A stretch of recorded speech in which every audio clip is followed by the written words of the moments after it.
Good evening and welcome to the Planning and Zoning Commission meeting for February 1st, 2024. This time I'd like to call the meeting to order. Commissioners who are present for this evening's meeting are at City Hall and on Zoom. We also have staff from the city attorney and clerk's offices as well as the city planning department.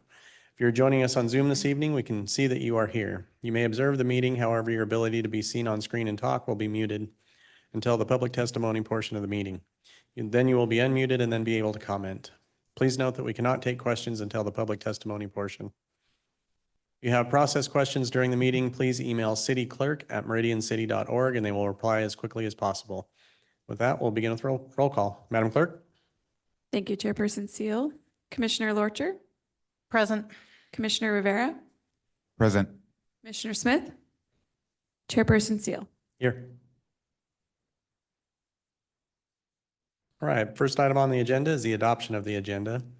We have Farmstone Crossing Subdivision, file number H 2023-0045. Will be open for the sole purpose of continuing to a regularly scheduled meeting. Be open for only that purpose, so if there's anybody here tonight to testify for that application, we will not be taking public testimony on it this evening. Can I get a motion to adopt the agenda as presented? Second. Been moved and second to adopt the agenda as presented. All in favor, please say aye. Aye. Opposed, nay. Agenda is adopted. Next item on the agenda is a consent agenda, and we have 3 items on the consent agenda. Approval of the minutes of the January 18th, 2024 meeting of the Planning and Zoning Commission. Findings of fact, conclusions of law for Daily Fit Body H 2023-0060. Findings of fact, conclusions of law for Solamita Church MCU 2023-0008. Can I get a motion to accept the consent agenda as presented? Second. Been moved and seconded to adopt the consent agenda. All in favor, say aye. Aye. Opposed, nay. All right. This time I'd like to briefly explain the public hearing process. We'll open each item individually and begin with the staff report. Staff will report their findings on how the item adheres to the comprehensive plan and unified development code. After staff has made their presentation, the applicant will come forward to present their case and respond to staff comments. They will have 15 minutes to do so. After the applicant is finished, we will open the floor to public testimony. Each person will be called on only once during the public testimony portion. The clerk will call the names individually of those who have signed up in advance to testify. You'll need to state your name and address for the record, and you will have 3 minutes to address the commission.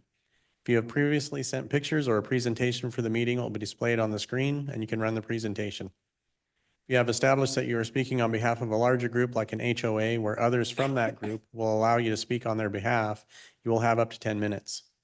After all of those who have signed up in advance have spoken, we will invite any others who may wish to testify. When you're finished, if the commission does not have questions for you, you will return to your seat in chambers or be muted on Zoom and no longer have the ability to speak. And please remember, we generally do not call people back up. After all testimony has been heard, the applicant will be given another 10 minutes to come back and respond. When the applicant is finished responding to questions and concerns, we will close the public hearing and the commissioners will have the opportunity to discuss and hopefully be able to make a final decision or recommendation to City Council as needed. So with that, I would like to open open the public hearing for file number H 2023-0045, Farmstone Crossing Subdivision for a continuation to the date of February 15th, 2024.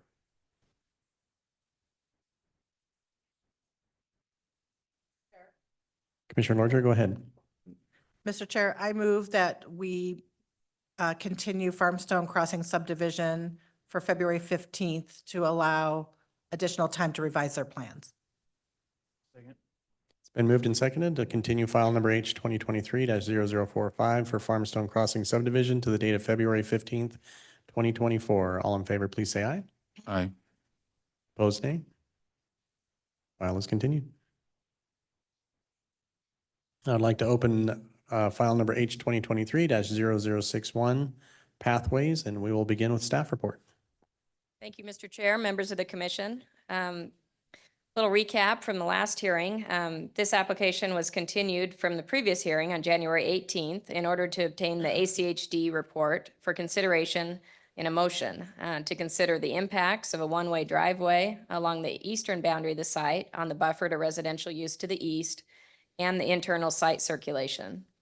Since that time, the applicant has submitted a revised site plan, as shown there on the right, that shows 2 accesses via Ustick Road with a one-way driveway through the site, which provides better traffic flow through the site with queuing for up to 18 vehicles and a safe drop-off area for students. With the revisions to the site plan, the buffer to residential uses along the west boundary now meets the minimum width standard of 20 feet. A reduced buffer width of 6 foot 8 inches to 8 feet approximately is now requested from council for the buffer along the eastern boundary. The traffic study associated with the public school checklist is in the process of being updated and should be submitted to ACHD for review first of next week. ACHD did provide an update for their review of the school site checklist as follows. The new site plan with the enter and exit only driveways, on-site vehicle queuing storage, and a dedicated student drop-off and pickup area is a significant improvement. ACHD is still waiting for the applicant's engineer to provide an updated school site checklist, which includes an on-site queuing analysis, but does feel that they are making progress in a positive manner. The applicant is here to speak tonight, and that's all staff has, unless you have any questions. None so far. The applicant like to come forward? Good evening. Good evening. I'll state my name and address again. Thank you. It's Kent Mussel. I'm with Mussel Construction, and my address is 3516 South Bartlett Way here in Meridian. When I was here 2 weeks ago, I presented a different version of the site plan for this project. I emphasized the importance of the work that Pathways in Education is doing and expressed why we think their campus is a good fit for the area. I explained Pathways' operating model and how it involves assisted homeschooling, and that the students come to the campus for testing and tutoring, which makes it a very different operation from other schools. We listened carefully to your feedback, as well as the feedback from the neighbors, and we've returned with what I think is a greatly improved plan. We've addressed the suggestion that we improve on-site circulation and the impact that would have on the area's traffic. Our efforts since then have targeted those concerns, and we are very pleased with the result. You can see the differences between the 2 plans on the screen. In our original design, we had a single access to the site. Vehicles were to enter along the west drive aisle, park for drop-offs, then leave via a 3-point turn. Our new design improves this in a number of ways. We are now proposing 2 accesses from Ustick Road with one-way circulation through the site. Vehicles enter on the east and circle clockwise through the property, exiting on the west. This provides 31 parking spaces and enough queuing space for at least 15 vehicles plus loading space for 4 vehicles. For the safety of students and efficiency of drop-offs, signage is proposed to require vehicles to complete drop-offs along the west sidewalk. I realized that part of the reason for continuing this vote was to wait for ACHD's report. After our last hearing, we revised our traffic study and submitted it to them. They requested additional information from us, and accordingly, we still do not have a report from them. However, we've made significant progress with ACHD. The report that Sonia just listed from them was at my request because I wanted to get a sense of their feeling for the project in advance of this meeting. I'm going to read it again with the highlights. It says, I just wanted to give you an update on where ACHD is at with the review of the application for Pathways Charter School. The new site plan with the enter and exit driveways is a significant improvement. We are still waiting for the applicant's engineer to provide on-site queuing analysis, but we are making progress in a positive manner.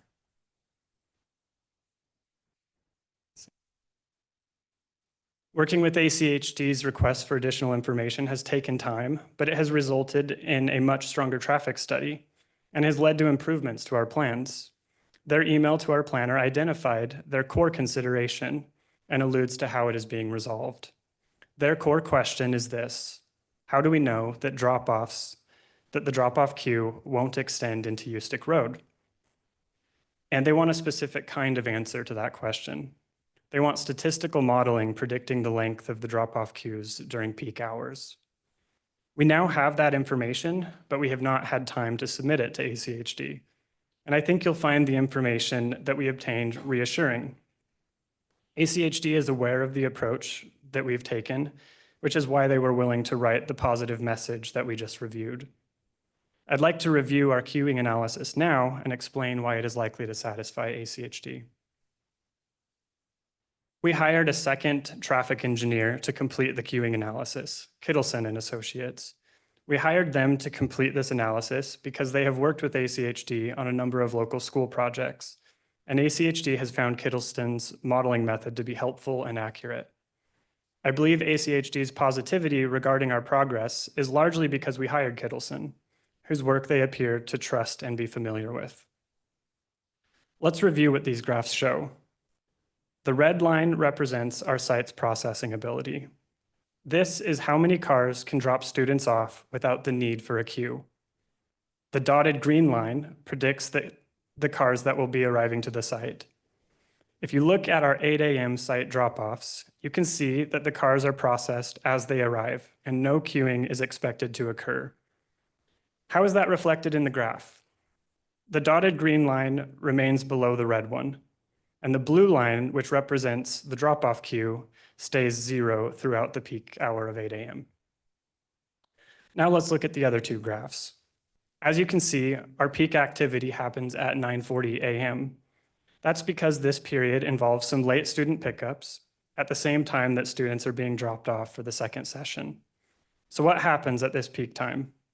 For a brief 10-minute interval, a queue will form behind the loading zone. At that time, Kittleson predicts that, at worst, there will be 4 cars loading while 5 cars queue. This graph also shows why that won't be a problem. We have capacity for 15 cars to queue. This graphic shows our worst-case queue. At 9:40 a.m., we predict at maximum there will be 4 vehicles loading and unloading while 5 cars are queuing as shown. Kittleson's calculations are conservative and represent the worst case. It assumes the school is at max capacity with 120 students per day. This will not occur for several years. It assumes students will abruptly be dismissed at 9:45. In fact, they will end their sessions at various times between 8:45 and 9:45. I'd now like to switch modes before I end. I think it's helpful to put the traffic load of this project into perspective. Yes, this project might in several years help 120 students per day. That produces about 170 vehicle trips per day. But we can understand that number in more helpful ways. And I'd like to illustrate that through a couple of comparisons. Here is a recently approved project in Meridian in 2021. It has a very similar footprint to ours at 7,900 square feet. It has 2 office spaces, one for a dentist's office and another shell space intended to be used as office space. I pulled ACHD's report on this project, and there they estimated 177 vehicle trips per day.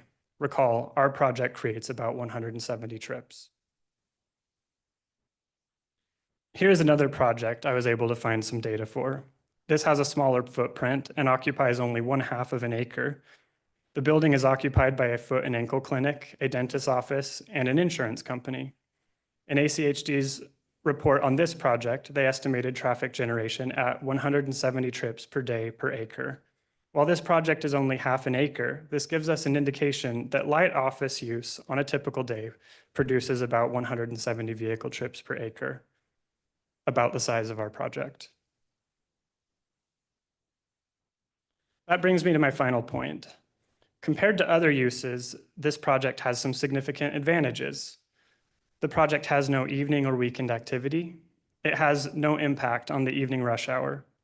More than 2/3 of the students arrive or leave at non-peak traffic hours, and all student activities are indoors and for short durations. Thank you for allowing us the opportunity to make these improvements to our plans. I hope the information we presented has built confidence in our on-site circulation and that it's clear that we have adequately addressed ACHD's input on the project. It's important to us to be eager partners with the community, and I hope that the progress we've made over the last couple of weeks shows that. Because this project is anticipated to be operational for fall 2024, I would like to request that the commission vote on our application today. Although ACHD has yet to produce a final letter, my hope is that the information we presented just now will give you enough confidence to make a recommendation to council. I'll now take any questions that the commissioners might have. Thank you very much. Commissioners, Mr. Chair? go ahead. Thank you. One quick question. So there are, I guess, question and a follow-up. There are 3 sessions throughout the day, is that correct? Yeah, that's correct. So follow-up to that, I know we saw the pickup and drop-off for session 1 and the pickup or drop-off for session 2. Is there analysis on, I believe, pickup for session 2, pickup and drop-off for session 3? Specifically with the intention of, can we assume that there will be, a lower impact? Is everything better off in those timelines? Sure. So yeah, I think to help explain that particular issue, the engineer focused their analysis on the worst case time. So the first question is, what happens during 8 a.m. where we have peak traffic? And then we have the kind of highest site activity where we have a slight overlap. We are staggering the sessions. So the students are asked to finish their on-site session by 9:45. That gives a 15-minute delay before session 2 begins. But some students are going to get picked up late and some students are going to arrive early. And so that's how you get a little bit of overlap. These graphs take that into consideration. So that's why while we have an identical drop-off load at 10 a.m., we expect to have a queue at that time because of the late students leaving at that time. But to answer whether we would have maybe potentially a worse issue between sessions 2 and 3, there's a lunch hour in between those two. So the 10 a.m. session will end around lunchtime. And then the next session would not begin until 1 o'clock. And so we would expect it to be very similar to the 8 a.m. Drop-off period. I do have one additional question. Go ahead, Commissioner Smith. Commissioner Smith. Question, I guess, for staff on this. While we obviously don't have ACHD written back or anything, I don't want to lean too much on kind of my own thumb in the wind. That looks good. Does this, so kind of as maybe a middle ground, does this kind of align with what you've seen from similar projects of similar footprints with this kind of model? Obviously, nothing is the one-to-one, but does this, I guess, as a sanity check, does this kind of check out? Mr. Chair, Commissioner Smith, Commissioners, this is kind of a unique project. I don't know that there's any really similar ones that we've reviewed, to be honest with you. I feel pretty good with the revised site plan. I feel it's probably the best design that this site can get. One thing to keep in mind is council cannot and will not approve this project unless it meets the requirements of state code as determined by ACHD. Can I chime in on that? Go ahead. Okay. If the question is about like confidence in Kittleson's analysis, I think it might help to kind of say how we got here. So we were working with a different traffic engineer and we had done a few rounds with ACHD. ACHD sent me an example of a traffic study for Inca. It's another charter school.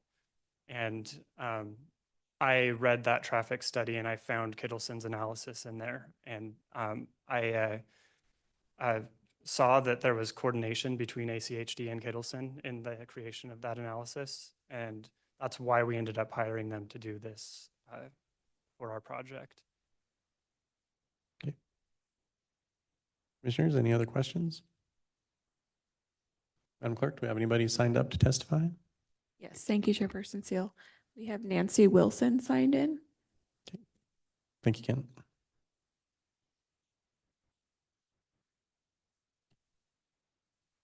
Evening, ma'am. Need your name? Oh, It's Nancy Wilson, and I live at 3299 North Boulder Creek Avenue in Meridian. I listened last time to the testimony and then went back and listened again. So what was testified to at that point in time is how I got my figures. And at one point in time, I remember there was a lady that testified and she said that their goal was to have 250 students. And it's kind of sounded to me like maybe that wasn't correct. I do believe in charter schools and I think they're important in the right situation. According to their numbers, 50% of the students will be dropped off by parents. I don't know if you've ever been over when Compass Charter School was over off of Cherry Lane. The stacking of traffic was a block long. And granted, they have more students. So then what starts happening is the parents get impatient in waiting and they start picking them off and dropping them, picking them up and dropping them off on the side of the road. It happens if you drive by any of the schools around here, that happens.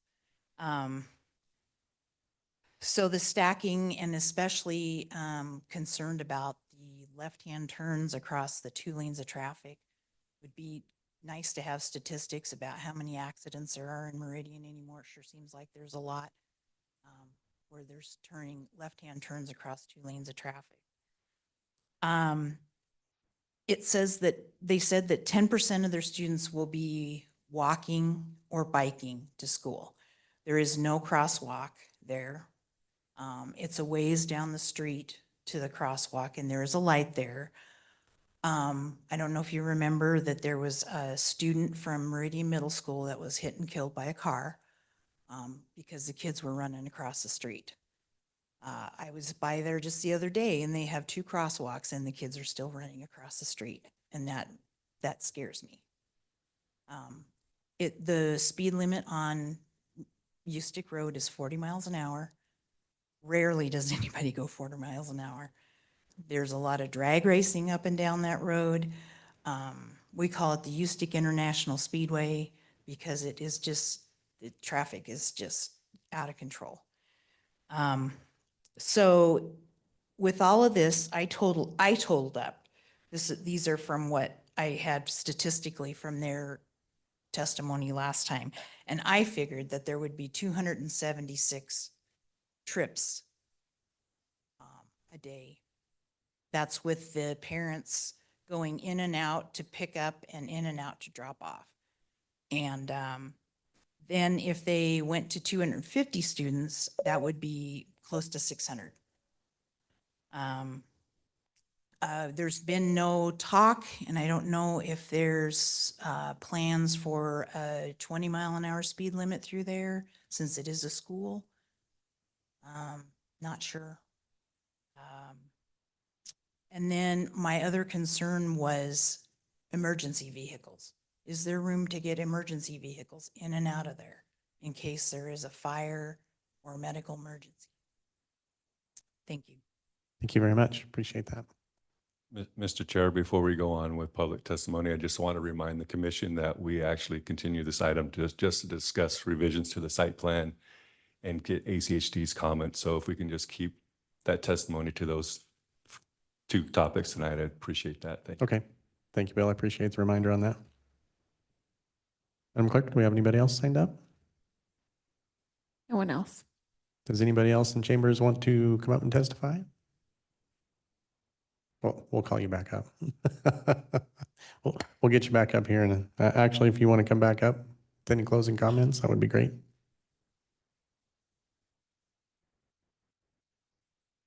Yeah, so I just thought it would be helpful to address a couple things on that. So to clarify the difference between the 200 and it's actually 240 students is the maximum capacity of this school, but that is assuming that they are split into 2 groups. They're Monday, Wednesday, and Tuesday, Thursday. So on a given day, the traffic load is 120 students. So I just wanted to clarify that point. And then to address the emergency vehicles, I did talk to fire consultants. That's Meridian's contractor for reviewing our fire plans. And what we have designed here is emergency vehicle access on both ends of the drive aisle.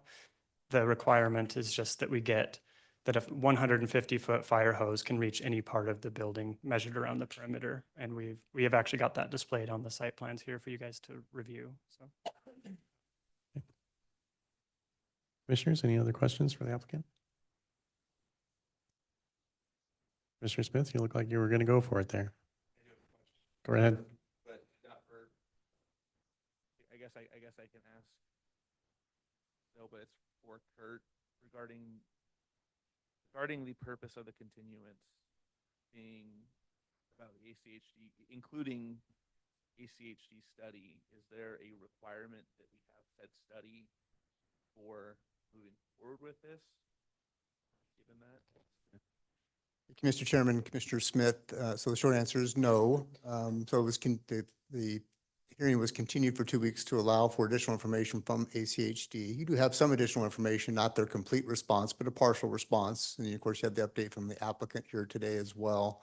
So it's really it's the commission's prerogative. If you feel the need to wait for the ACHD report, I think that's within your purview. If you choose to vote on this issue tonight and make a recommendation to the council, you are able to do that as well. So you're not precluded from making a recommendation to the council tonight if you choose to. Okay, thank you. Go ahead. Apologies, I actually did think of a question for the applicant. On my mind regarding, I don't know how to phrase this as more of a layman, but the stacking that naturally occurs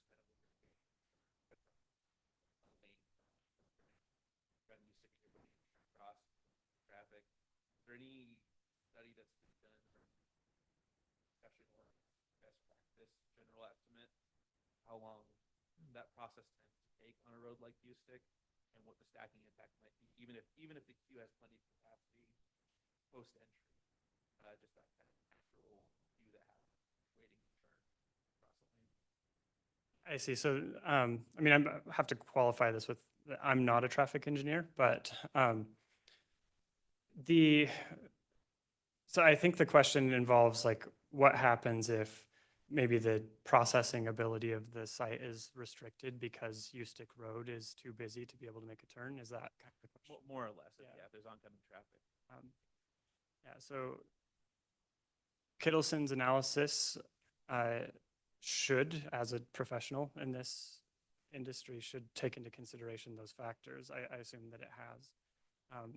But it's important to remember that our 8 a.m. drop-off profile looks really good. It has no queuing at all. So our issue is really at a non-peak time. It's at 9:40 a.m. When we're past the rush hour. And then at the evening rush hour, we have the site is closed completely. Thank you. Thank you, sir. Appreciate it.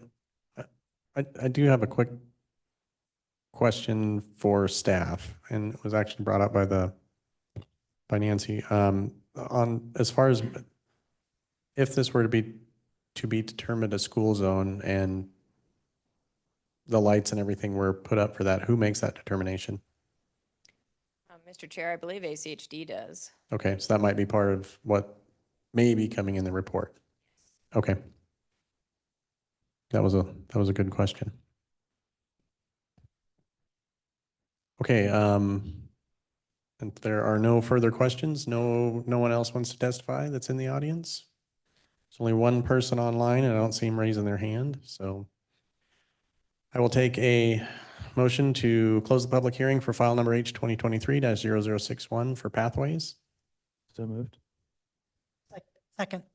Been moved and seconded to close the public hearing for file number H 2023-0061. All in favor, please say aye. Aye. Opposed, nay. Public hearing is closed. Who wants to go first? Mr. Chair, Commissioner Lorcher, go ahead. I know that the full ACHD report is not available as requested by this committee, but the changes that they've made for the in and out have been a good improvement. And as long as ACHD approves both approaches, I think you'll be fine. I think there's an overestimated impact that This is an alternative school for high school students. It's a testing center with tutoring. It's not like they're in from 8 o'clock in the morning till 4 o'clock in the afternoon. It's not a traditional school. That's the whole point of having a small building for these students, because they're not acclimated towards the social requirements of other high schools, right? So they need a quiet place to be able to take their tests, be able to graduate, be able to come into this building in a safe space, take their tests, get instructions, and move on. Having more than 4 in a queue, I would be highly surprised even at full capacity. So I think your site design is great, and thank you for making those improvements. I would approve that. I'm gonna motion that this gets approved based on your design and even though we don't have the ACHD report. Mr. Smith? Oh, Mr. Rivera, go ahead. Hold on just a Mr. second. Chairman, can I just ask a point of clarification? So the way you worded that, Commissioner Lorcher, was that intended to be a motion, or you intended to make a motion later? Thank you. I'm in full agreement with Commissioner Lorchard. I appreciate the improvements that were made in the presentation today to the queue. I think it just makes it that much better. Like stated before, I'm familiar with this impact that the school brings in existing school in Nampa, and it's great for the community. But I think they've done a good job addressing the queue and the cars coming in to avoid traffic off of U-Stick. Again, U-Stick, it's a wide road, so that it helps with this as well. So I am in agreement with Commissioner Lorcher to make the recommendation to go to City Council. Mr. Smith, go ahead. Mr. Chair, I'm of generally the same agreement, yeah, and I'm of no illusions that this is, the perfect plan that is, end all be all, zero things wrong, or zero things that could fit my, perfect utopian version of the location for this charter school. But I think this is probably, especially when considering this is essentially an infill kind of project, this is honestly probably one of the best cases, I think, for both this location and for this charter school, just given timeline, given the other, the rest of how Meridian's developing and the problems that are going to be inherent really anywhere trying to fit this kind of parcel. Yeah, I think I would have probably liked to have seen the other session data, just again, that's especially in lieu of ACHD reports, the ACHD report, but I imagine that won't be as much of a problem for council. Just kind of as I do intend to vote for this, but just some feedback around things that could potentially make this a little bit just more of a clear yes. But I think this is a net good for the community, for the students. I think they've done a great job at taking the feedback from the previous hearing and incorporating a lot of really solid improvements to the site design. Yeah, and I think my only real outlying concern is a little bit of that cross lane stacking that just kind of stacking that happens when you aren't able to cross the lane, but that's not relying on the site plan itself. That's just based off of where U-Stick and how traffic on U-Stick flows. So all in all, I think this is net positive, and I fully intend on supporting this. Just more some feedback for if I try to put my city council hat on. But yeah. Mr. Chair, Commissioner Lorcher, go ahead. after considering all staff, applicant, and public testimony, I move to recommend approval to City Council, file number H 2023-0061 as presented in the staff report for the hearing date of February 1st, 2024, with no modification. Second. It's been moved and seconded to recommend approval of file number H 2023-0061 for Pathways. All in favor, please say aye. Aye. Opposed, nay. Motion passes. Thank you very much.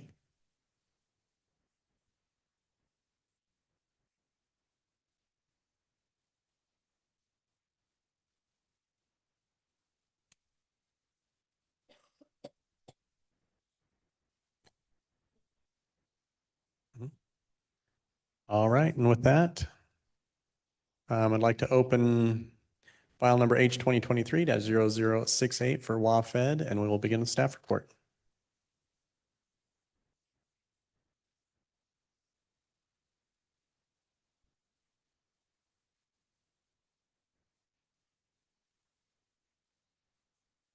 Thank you, Mr. Chair, members of the commission. The next application before you is a request for a conditional use permit.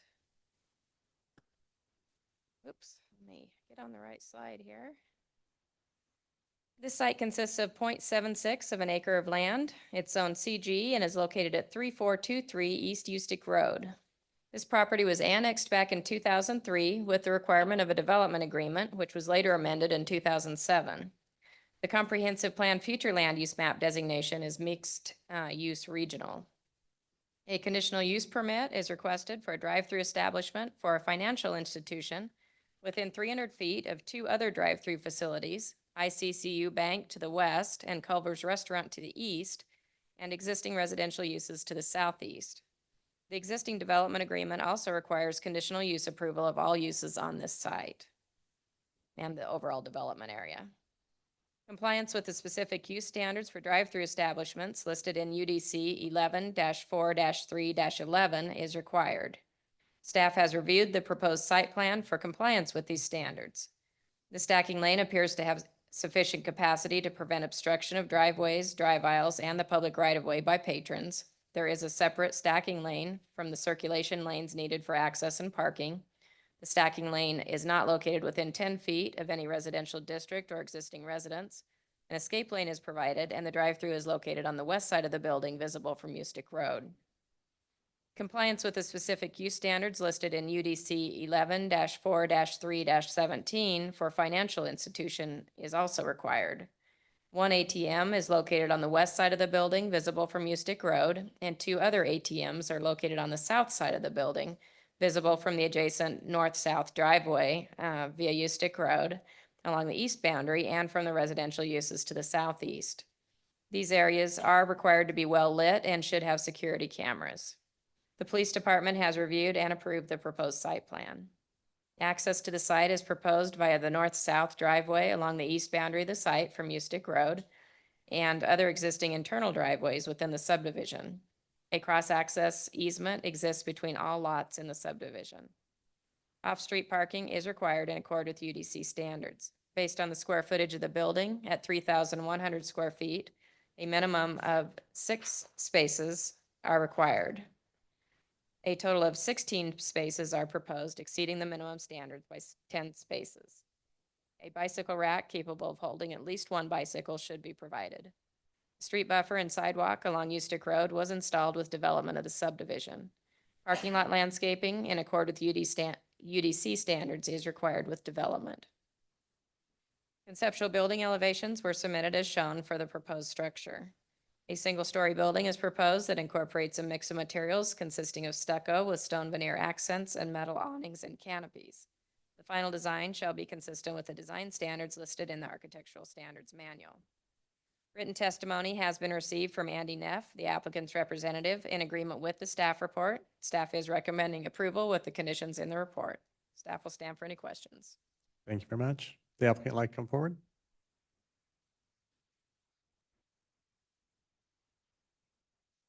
Good evening, sir. Need your name and address for the record, please. Andy Neff, representative for WP5 Meridian, 14 Corporate Plaza, Suite 120, Newport Beach, 92660.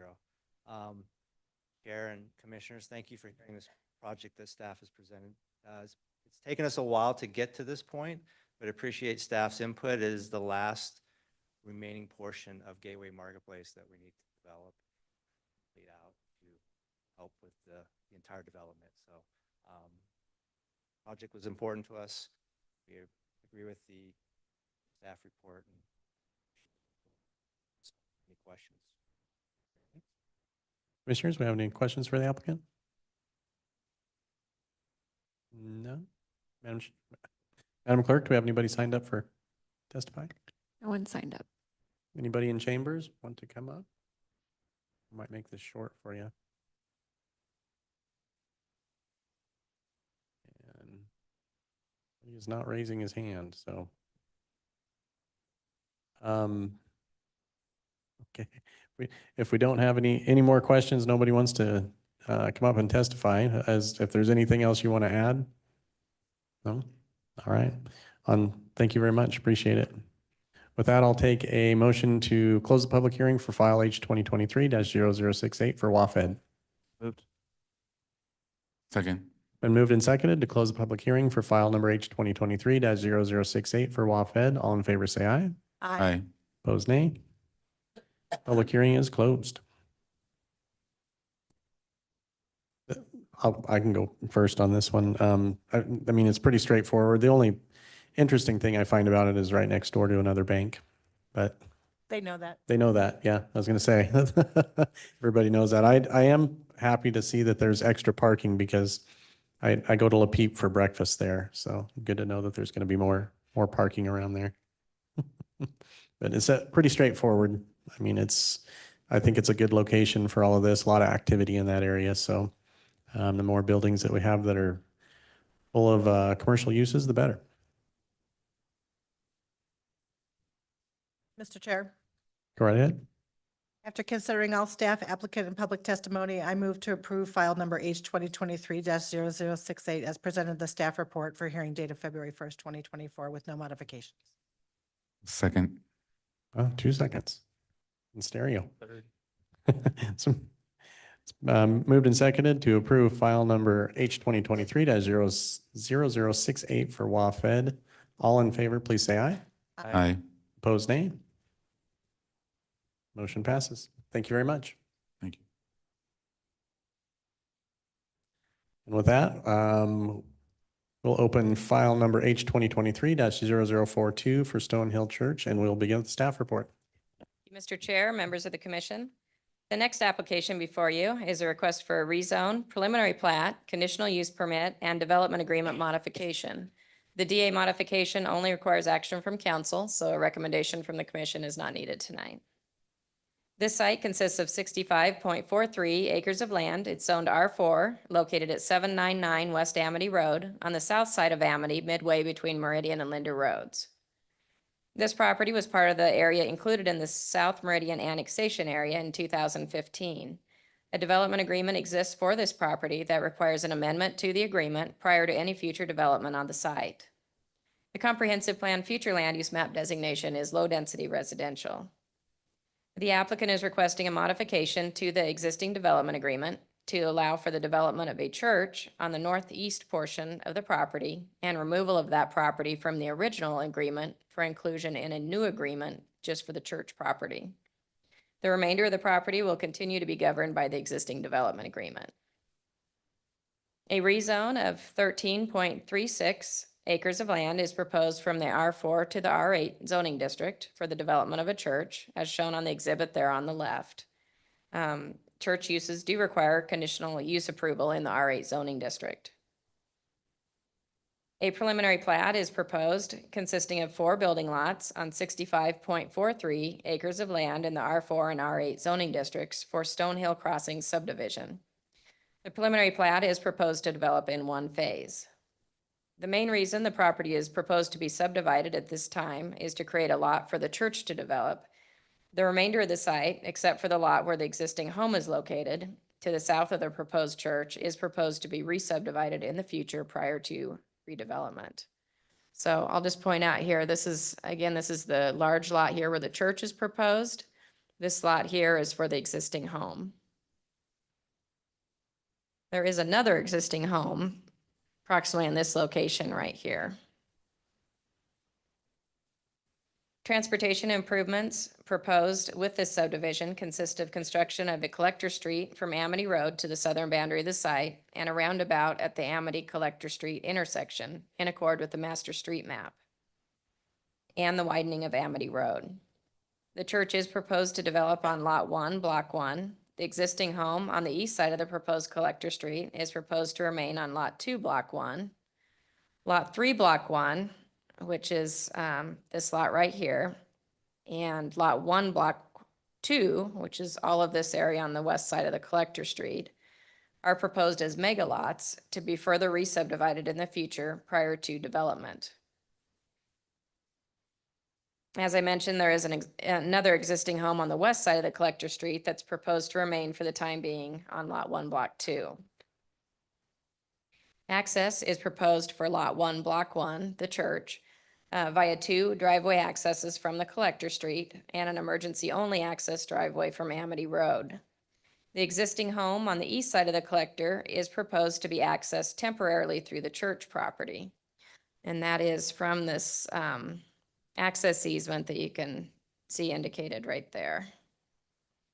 Subsequent access is proposed from a local street at the east boundary via flag.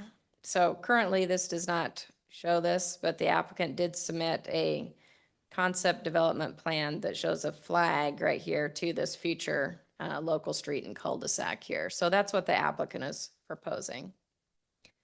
The UDC limits access points to collector and arterial streets to improve safety and to ensure that motorists can safely enter all streets unless otherwise waived by City Council.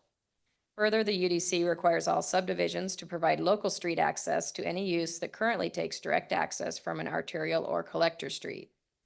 For this reason, staff is recommending a local street is provided between the church and the existing home, and that'd be in this location right here, to provide access to both uses, and the accesses via the collector street should be removed. The applicant requests approval of a waiver from council for the 2 proposed accesses from the collector street. A temporary access is proposed via the collector street for the existing home on the west side of the collector street, since no development is proposed on that lot at this time. If that home is retained with the future re-subdivision, local street access should be provided at that time.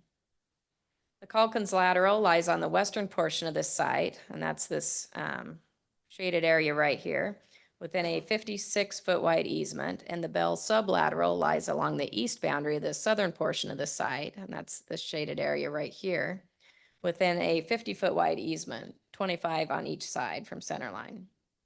A 25-foot wide street buffer is required along Amity Road, and a 20-foot wide buffer is required along the collector street, landscaped per UDC standards. A 10-foot wide detached sidewalk is required within the buffer along Amity Road, and a 5-foot wide detached sidewalk is required within the buffer along the collector street. A 10-foot wide multi-use pathway is required along the Calkins lateral in accord with the pathways master plan. The applicant requests deferral of several improvements typically required with a subdivision until such time as Lot 3, Block 1 and Lot 1, Block 2 are re-subdivided in the future as follows. Street buffer landscaping and a 10-foot wide sidewalk along Amity Road west of the collector street. And that's, again, on this lot right here that's proposed to be re-subdivided in the future. Also, the multi-use pathway along the Calkins lateral, the open space and site amenities for the residential development, and piping or improving the laterals that cross this site as a water amenity or linear open space. Staff is amenable to this request. However, if council does not approve deferral of these items, the applicant does want to request approval of a phasing plan, which would essentially defer these items through future final plats. A conditional use permit is proposed for a 52,000 square foot church on 13.09 acres of land in an R8 zoning district. Compliance with the specific use standards listed in the UDC for church uses is required. The church is proposed to develop in 2 phases, as shown on the phasing plan. The first phase will consist of approximately 40,000 square feet, and the second phase will consist of approximately 12,000 square feet. Access to the church will be determined with the associated preliminary plat by the city and ACHD.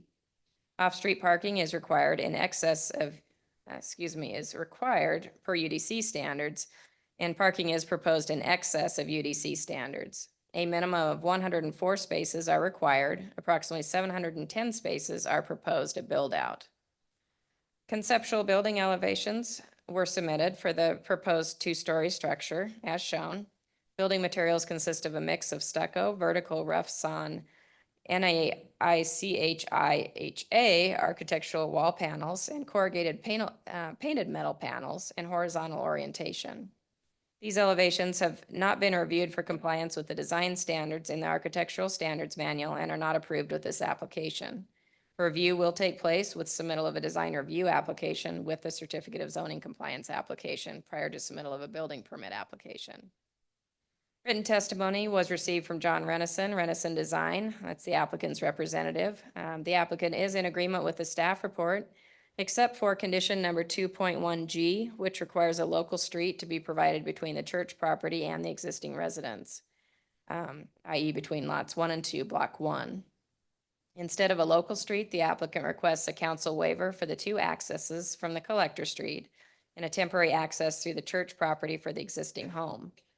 Upon re-subdivision of Lot 3, Block 1, the temporary access would be removed and local street access would be provided via the future cul-de-sac from a flag at the east boundary of Lot 2, Block 1 that I showed you earlier.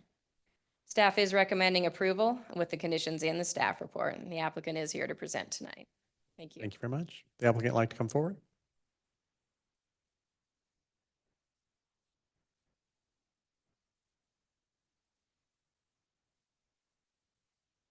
Good evening, sir. Need your name and address for the record, please. This is John Renison at 2025 East Riverside Drive in Eagle. So thanks very much for hearing us.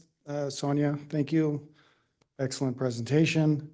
Not a whole lot to cover, but we had the one exception that I want to just discuss in a little bit more detail. But first, just step back in time for just a second. So really why we're here is, and dealing with all these applications, is that what happened was the original landowner made a donation to the church for a piece of land. And so really what happens, there's kind of an illegal split that happened there. And so the plat is about cleaning that up.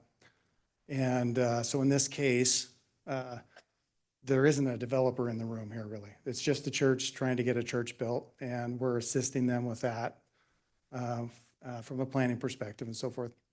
So some of those deferred improvements, right, along Amity and so forth, you can understand we're going to let the next developer come through who wants to build out the housing development, take care of those improvements. That's really kind of our approach and our ask.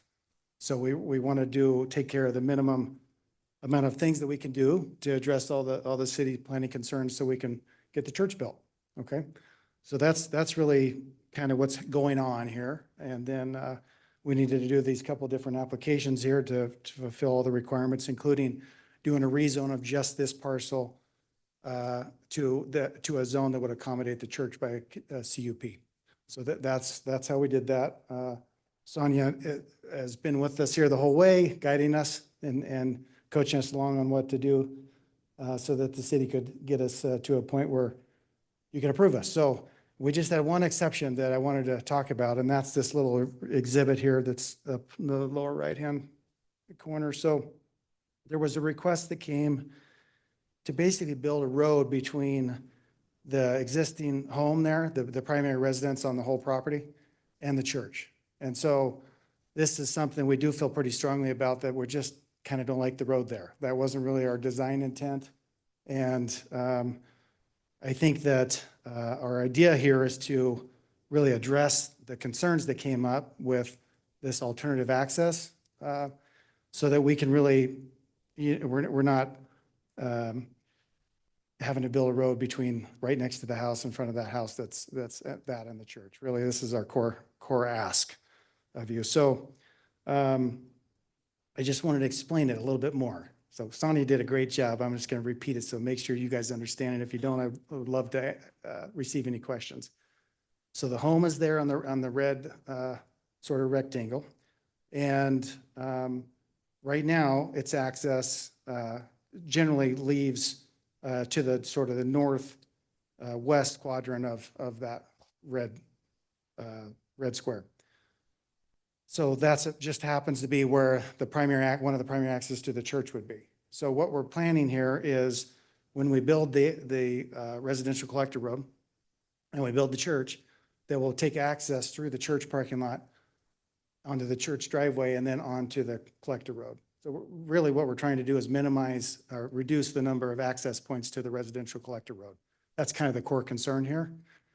So that's how we take care of access until the subdivision, the rest of the property gets developed, and it will. We know that.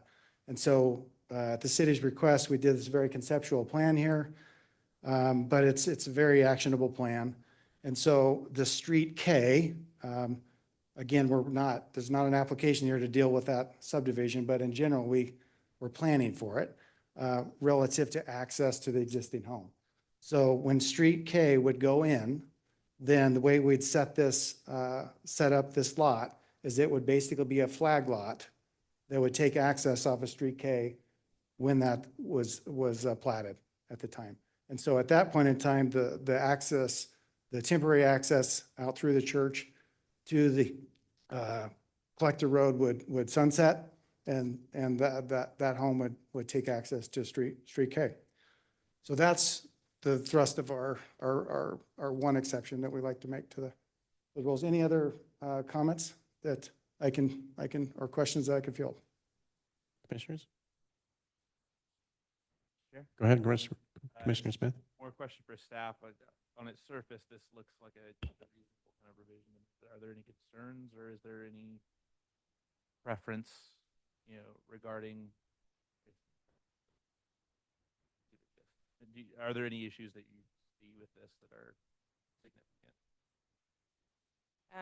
Mr. Chair, Commissioner Smith, Commissioners, staff cannot support the proposed access because of the UDC provisions that require access to be taken from a local street unless otherwise required by council. So that's the reason for the recommendation of a local street. If council approves the waiver, I think that the access to the single-family home that they're proposing is a good alternative. Any other questions? Madam Clerk, do we have anybody signed up to testify? Thank you, Chairman Seal. We have a Doug Connolly. Not sure if he wants to testify, but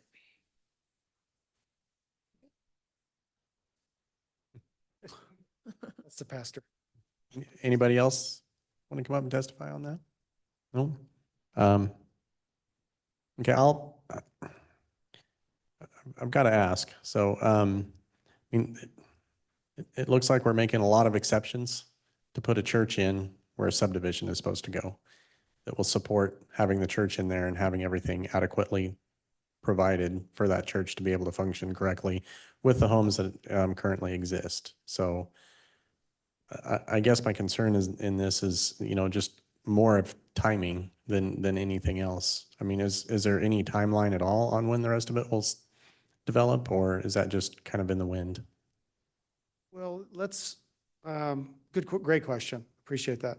One of the, let me step back just a couple steps here to make sure you understand what we are doing. Okay, what is going to be improved. So what's Oakbriar Way, that's the north-south collector road, substantial improvement, right? That's a major improvement. So wasn't really planned that we would be doing that to build the church, but that is what's required in order to fulfill the city requirements. So, and then the frontage improvements along Amity in front of the church, those will all be completed. So really, from our view, if you pull up to this project, it will look like a completed subdivision. When you go to the other side of the canal, so the west side of the canal, that will not be completed. It will look like a project that needs to come forward still.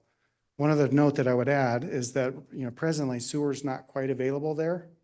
So, and I'm not really current on the sewer situation there, but that's one of the things that needs to happen over there. And that just happens to go to a different sewer shed. So this project, the church project, will drain to the east sewer-wise. And then the property on the west side of the canal will drain to the west. So we just happen to be right on the sewer shed. That's been a topic that we've been working on for a couple of years, trying to figure that out. We finally have our path to the sewer figured out for the church. And we're not able to come up with a solution readily for the west side of the property. So that's another sort of impediment to it going to be developed, right? So that will come, is what I would say. That's going to come. And I think when that comes, that's when you would see the improvements on that frontage. That's really the core piece that we're asking for deferment on. It's just the frontage improvements on Amity. I mean, there's a couple other small things, but the significant one that I think you would see from the street driving by would simply be the Amity Road improvements. Okay, thank you. Did I answer that? What do you think? It's an answer. Okay. Commissioners, anybody else? One more? Anybody else in the audience want to testify? No? All right, thank you very much, sir. Appreciate it. With that, I'll take a motion to close the public hearing for file number H 2023-0042 for Stonehill Church. So moved. It's been moved and seconded to close the public hearing for file number H 2023-0042. All in favor, please say aye. Aye. Aye. Opposed, nay. Public hearing is closed. I'll start, like I said, the only concern I have here, just because it is a little bit removed from everything, is just I just don't know that it's going to be serviced well without the other developing, with it, around it. So I just think it's going to kind of monopolize whatever else is going to be able to go in there as well. So that's my concern. I mean, a church goes in there, you have the existing home site. There's just a lot of things that need to happen in order to allow that to happen first, and then the subdivision to come in around it. So that's my concern with it. Outside of that, I mean, it's, I'm sure it's going to be a fine place of worship, and it's not just a bunch more houses on there either. So good and bad. Anyone else?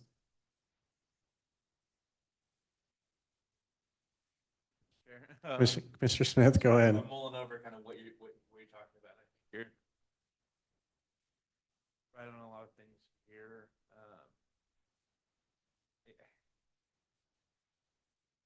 There's a little bit of this aspect where it's far out to where I feel like it might not be serviced well, but I also think that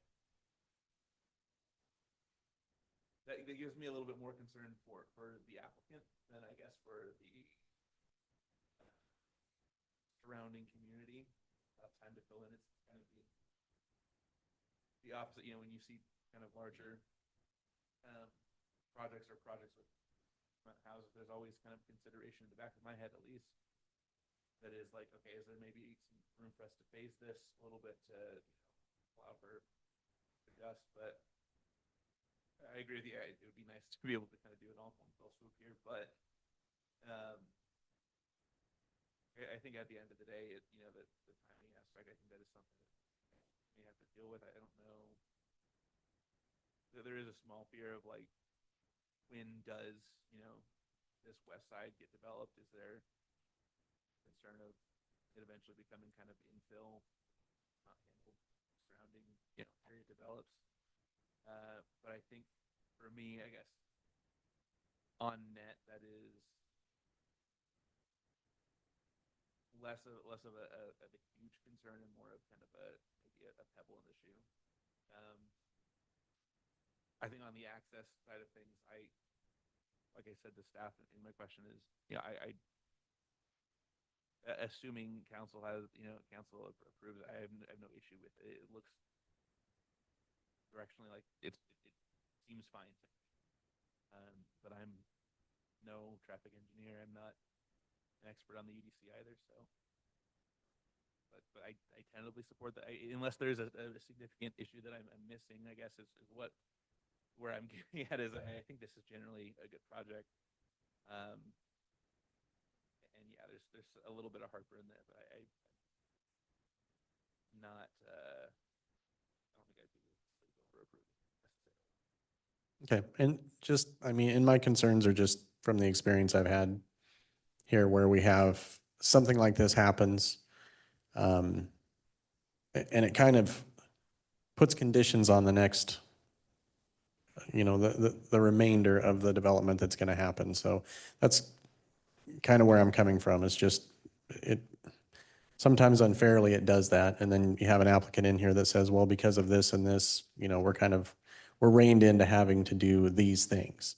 So that sometimes dictates what can go in there, what will go in there. So that's where I'm coming from. And maybe that's just because I've been up here too long. Bill, did you have something to add? Yeah, Mr. Chair, members of the commission, I think it's important to note here, although we use the term deferral, the applicant, or at least the remaining property that is part of this plat, it's still subject to the existing DA that was approved in 2015. So it was always anticipate that this property would further redevelop. So that DA is still going to remain intact, and whoever buys these mega lots will still have to do that regardless of whether or not this project goes forward. So I just want to make that clear to the commission. Yes, typically with subdivisions, we require a lot of those frontage improvements, but keep in mind, the church is asking to remove themselves from that 2015 DA in order to enter into a new DA, which gets at some of these other improvements that the applicant talked about tonight. So either way, the DA is in place and something's going to happen there. So that's why we wanted to at least share that with your attention, that we do support that because we know the DA requires something in the future. Okay, thank you. Appreciate the clarification on that. Commissioner Lorcher? So for Stonehill, it's such a blessing to be able to be given this land, but you're put in a situation where you're in the middle of nowhere and nothing else has been built. And, but where you build, they will come. So the one example that kind of sticks in my head a little bit is 10 Mile Christian, when they built their big church over at 10 Mile in Franklin. And at the time there was nothing there, right? And now they're surrounded, not directly, but they're surrounded by multifamily housing. And we deal with infill all the time. And so whomever chooses to develop this, whomever chooses to buy this, they're fully aware of the situation that they're walking into. Otherwise, they just wouldn't buy it. I also, feel for the parishioners of this particular church is that they want to spend their money on the church and not necessarily building up the city. And that's the developer's portion of it. So, if you guys are ready to go now and you want to build your church, I would be happy to support recommending it to city council, and then they are more of experts who can say whether or not it's a good fit for our city. Commissioner Rivera, anything to add? No. Okay. Anybody? Oh, go right ahead. Well, I more had a question. Oh, go ahead, Commissioner Smith. If you buttoned up moot, but just around the 2.1.g kind of asked regarding any changes to that. But it seems like that's contingent upon council granting a waiver. So would that just be the recommendation for them? Would the recommendation be to grant them a waiver, or would it be to amend that to the applicant's ask subject to? Does it matter? Am I getting too? No, I think the second, and it's a good point. The applicant has requested, or basically is not in agreement with 21G. So if you wanted to address that, you could, or just pass it without a modification and let city council handle that. So it is in the staff report. And again, the applicant is not in agreement with that one, but again, we don't necessarily have to act on it unless you want to put that into a motion. Lorcher handle this one. Okay. Commissioner Lorcher, go right ahead. Taking the easy way out on this one. After considering all staff, applicant, and public testimony, I recommend, wait a second. Okay, that's right. I recommend approval to city council of file number H 2023-0041 as presented in the staff report for the hearing date of February 1st, 2024 with no modification. Have a second? It's been moved and seconded to Second approve. the motion. It's been moved and seconded to approve file number H 2023-0042 for Stonehill Church with no modifications. All in favor, please say aye. Aye. Opposed, nay. Motion passes. Thank you very much.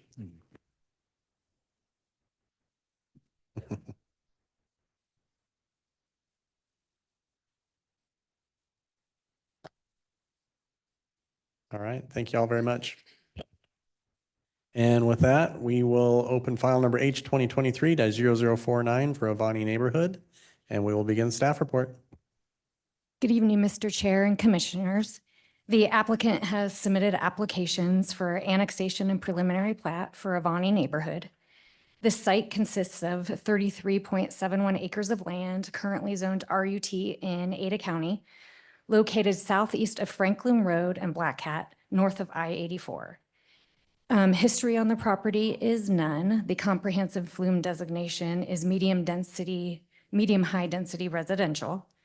The applicant proposes to annex 35.214 acres of land with an R15 zoning district, which is listed in the zoning district compatibility matrix in the 10-mile area plan as one of the best choices for the zoning in the medium-high density residential designation. The property is designated medium-high density residential on the future land use map and is located within the area known as the 10-mile interchange specific area plan. Medium high density residential areas are recommended to develop primarily with relatively dense multifamily housing types such as row houses, townhouses, condominiums, and apartments, not all single family and attached and detached homes as proposed by the applicant. These areas should have a mix of housing types that achieve an overall average density target of 12 dwelling units per acre, with densities ranging from 8 to 15 units per acre. The proposed development incorporates a mix of single-family attached, single-family detached, resulting in an overall gross density of 7.59 units per acre, inconsistent with the target density desired in the medium-high density residential flume designation in the 10-mile area plan. Townhouses should be included in this development to be more consistent with the plan. However, the property to the east has approval to construct a 550 unit multifamily development to offset the need for additional multifamily in the area. Mixed employment areas are also entitled or in the development process to the west, south, and southeast. So it is conceivable that this development may provide additional housing options for these employment areas. Background on the 10-mile area was intended to look like and feel and function differently than a typical residential subdivision. It operates as a form-based specific area plan where the design of the built environment is the primary review element, is intended to work in conjunction with land use and zoning designations.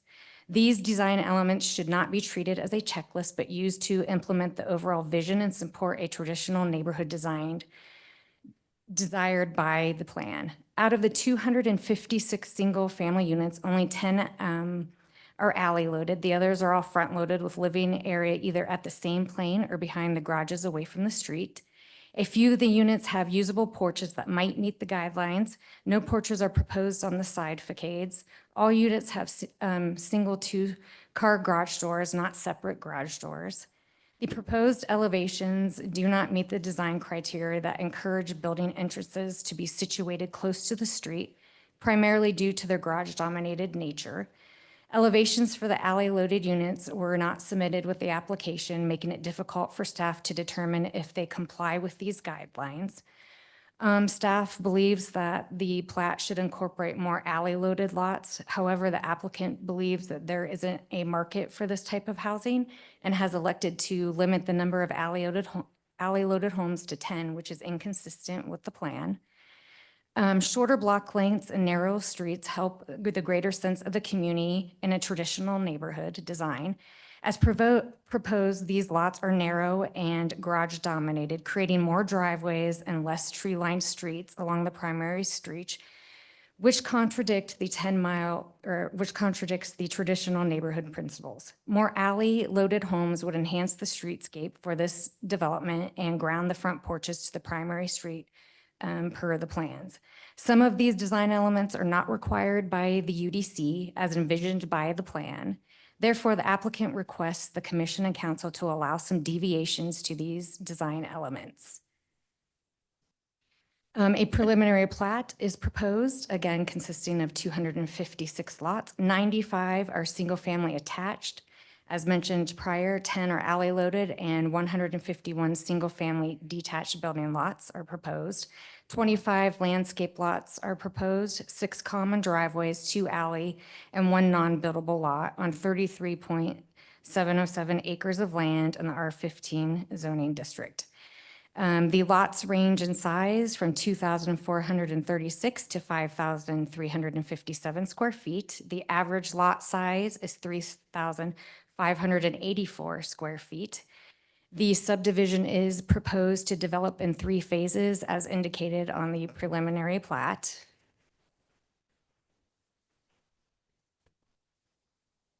The applicant is currently collaborating with the property owners directly to the south and east to complete the collector street connection to Black Cat. The city desires to have the street dedicated and constructed before residents occupy the homes in this development. The site amenities provided, a minimum of 7 points of site amenities are required based on the area of the single-family residential development. Qualified amenities should include features listed in the UDC. A large park that includes a children's playground with a play structure, swings, climbing rocks, a climbing dome, seating benches with a safe fenced area, 2 pickleball courts, a fenced dog park are proposed, which meets the minimum standard. The 10-foot wide regional pathways along the Black Cat Road and Vanguard Way consist of approximately 2,500 linear feet. Additionally, there is a 5-foot micro pathway running north-south on the east side of the property that spans approximately 1,000 linear feet. Overall, the proposed amenities do exceed the minimum standards required. Written testimony is none. Staff is recommending denial of the proposed annexation and preliminary plat as proposed. The project does not align with the purpose and intent of the 10-mile interchange specific area plan as outlined in the analysis in the staff report in accordance with the findings.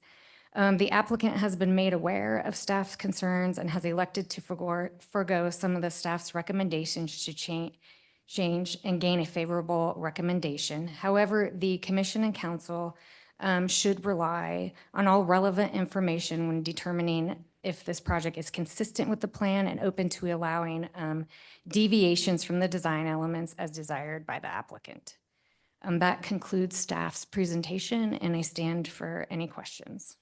All right, thank you very much. The applicant like to come forward?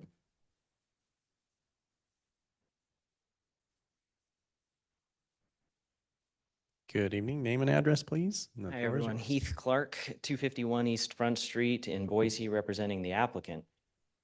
And do we have my PowerPoint available, Stacy? Maybe?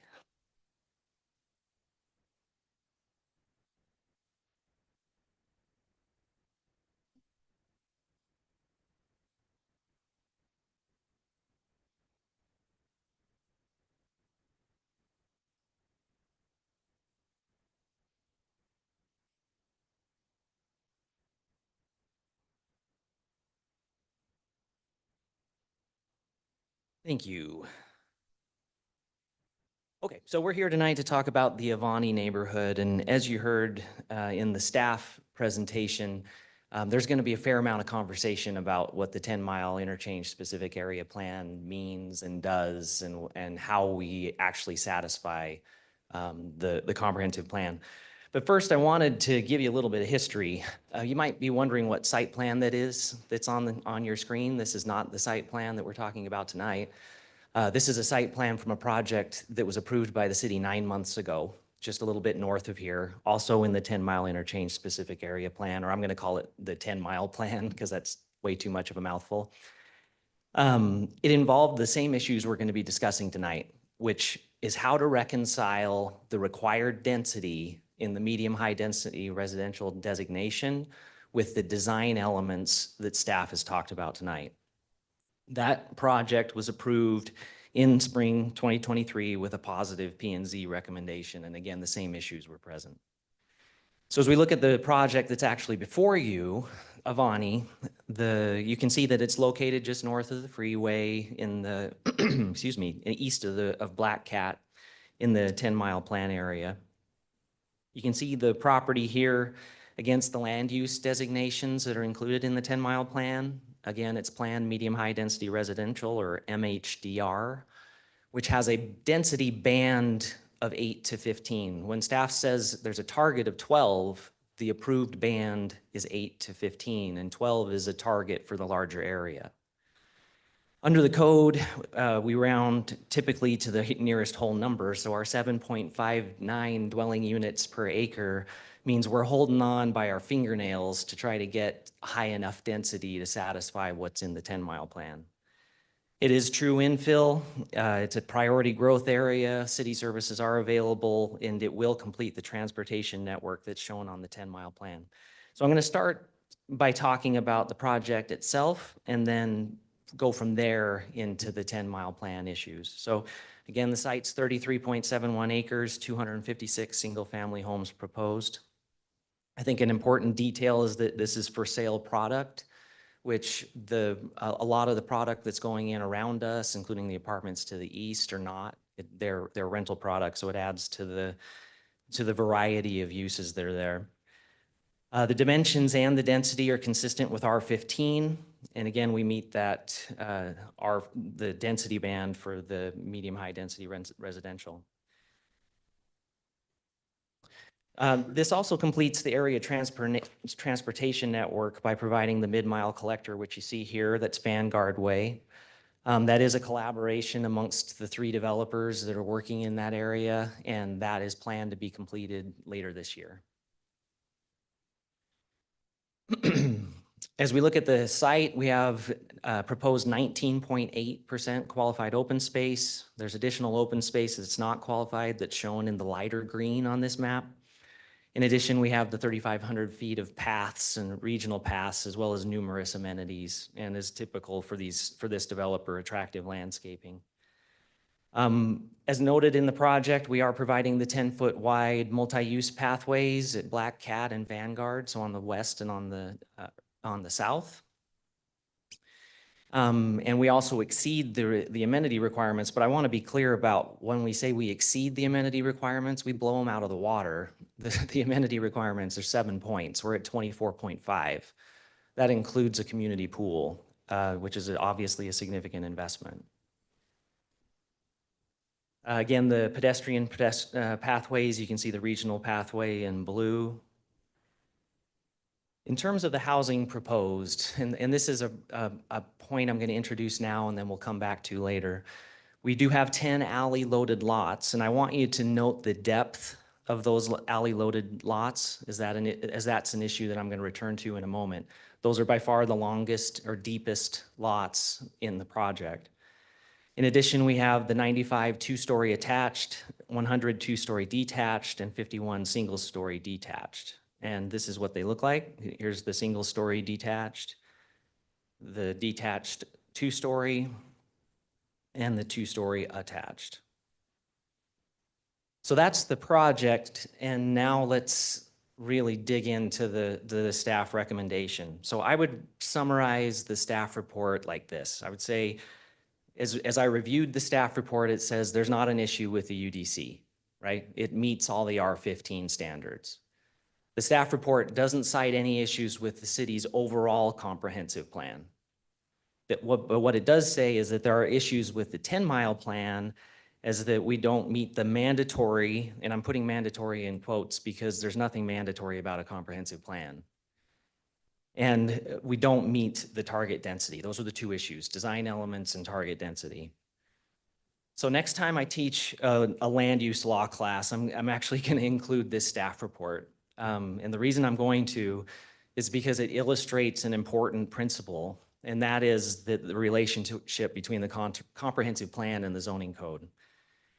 So a comprehensive plan is not legally controlling zoning law.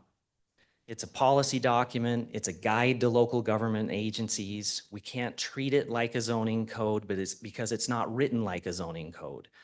It's a collection of policy objectives that then need to be translated into code in order to be functional.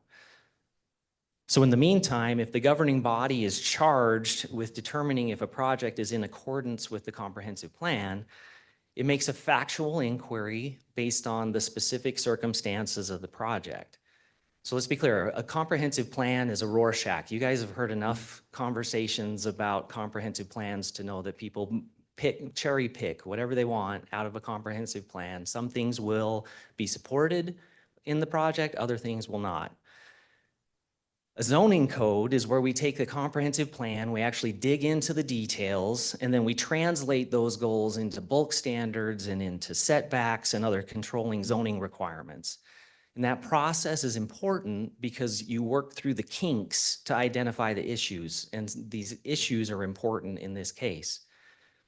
That hasn't happened in the case of the 10-mile plan, and that's why staff is in a tough position with this report.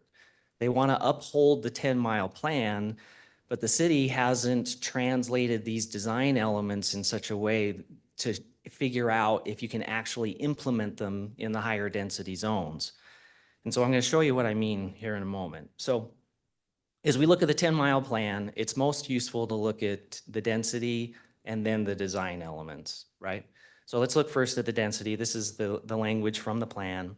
The 10-mile plan calls for a mix of housing types in the MHDR category. It is not the list that Stacy mentioned.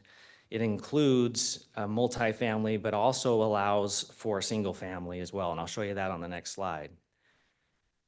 The density range again is between 8 to 15 with a target of 12. We're on the very low end of the density range at just below 8. So if we look in more detail at the MHDR zone and its requirements, there is only one possible choice, as you can see with the check mark. That's the possible choice, which is R15. R8 is the only other one that gets any sort of consideration, and it's a marginal choice. And the uses that are identified, as you can see here, are single-family detached, townhouses, and two-family duplex. In other words, R15 per the plan is the only possible choice in the area. We're just at the bottom edge of that density band, and we provide the exact housing types that are identified in the 10-mile plan. That includes the alley-loaded product. So that was density. So let's talk about the design elements, because I think that's where the kind of the rubber meets the road. Those design elements are described in the 10-mile plan as recommendations that should be adopted by the city in code. There's other language that speaks to them being mandatory. It's inconsistent with the description of them as recommendations. It's also when we say that it's mandatory, that's inconsistent with how a comprehensive plan should be treated. Excuse me, those design elements include things like usable porches at 30% of the front facade, with a recommendation of a higher percentage than 30%, and to have the porches on two sides. In addition, alley-loaded garages are to be used, quote, when possible, again, not mandatory, but when possible, and setback garages are to be, quote, no less than 20 feet behind the primary facade, which all sounds great, but in order to do that, you actually have to implement it into code so you can work out the kinks in an otherwise aspirational document. The 10-mile plan has an action plan. You can see it here on the screen. It calls for amendments to the zoning code, and it calls for a set of design guidelines specific to the 10-mile interchange area, and that hasn't happened. So the vetting that I'm talking about also hasn't happened, which leads to the tension that's in the staff report. As I mentioned, staff's in a tough position. I'm not mad at staff. I know I'm up here lecturing a little bit, but we always get along, and I understand that they're trying to uphold the planning document for the area when they take the positions that they've taken in the staff report. But ultimately what happened here is that the staff report elevates the comp plan, the 10-mile plan, above the zoning code. And it fails to acknowledge internal inconsistencies within the 10-mile plan and in the staff report itself. So here's what I mean. Staff recommends denial because we fall short of the target density of 12 dwelling units to the acre, and because we, lack specific 10-mile plan design elements. So again, the density band is 8 to 15. It's a target of 12, but it's 8 to 15, and we're right at 8. But ultimately, what's happening here is staff is criticizing the application for lacking density while requiring design elements that would further reduce density. And that includes the alley-loaded lots, the shorter block lengths, and the porches. So let me show you what I mean. If we look at alley-loaded product, this is a diagram that I showed this group in connection with the Newkirk application. You have two blocks right next to each other. Both include 95-foot deep lots. Alley-loaded blocks require an additional 20-foot minimum, which pushes the block this direction and reduces density. In addition to these other factors that I've mentioned, one really important thing, and that goes to the marketability of these lots, is that they don't provide for private open space or private outdoor space. And the only way you get that private outdoor space is to do it in the side setbacks. So that not only do you push the blocks out this way, you also push them out this way, losing density. And again, we're holding on by our fingernails to try to hit 8. With regard to porches, or excuse me, let's go back to block length. Staff wants shorter block lengths, but here's the problem. We're already well below the UDC requirement of 750 feet. What is a preferred block length in the 10-mile plan is not defined. If we want a different block length, that's fine, but we need to specify what that is. And to be clear, we are well below the allowed block length that's permitted in the UDC. And let's also be clear that shorter block lengths, what does that do? Adds roads, adds maintenance, reduces density. With regard to porches, we find that they're not going to be used by the residents, but if you're going to include a porch, what are you going to do? You're going to widen the lot. And if you're going to go with the the 10-mile plan's recommendations and have it on 2 sides, you're going to widen the lot even further. And so that is also going to reduce density. Now, I want to point out on the porch question, I don't know why that's an annexation question. That's ultimately a design review question.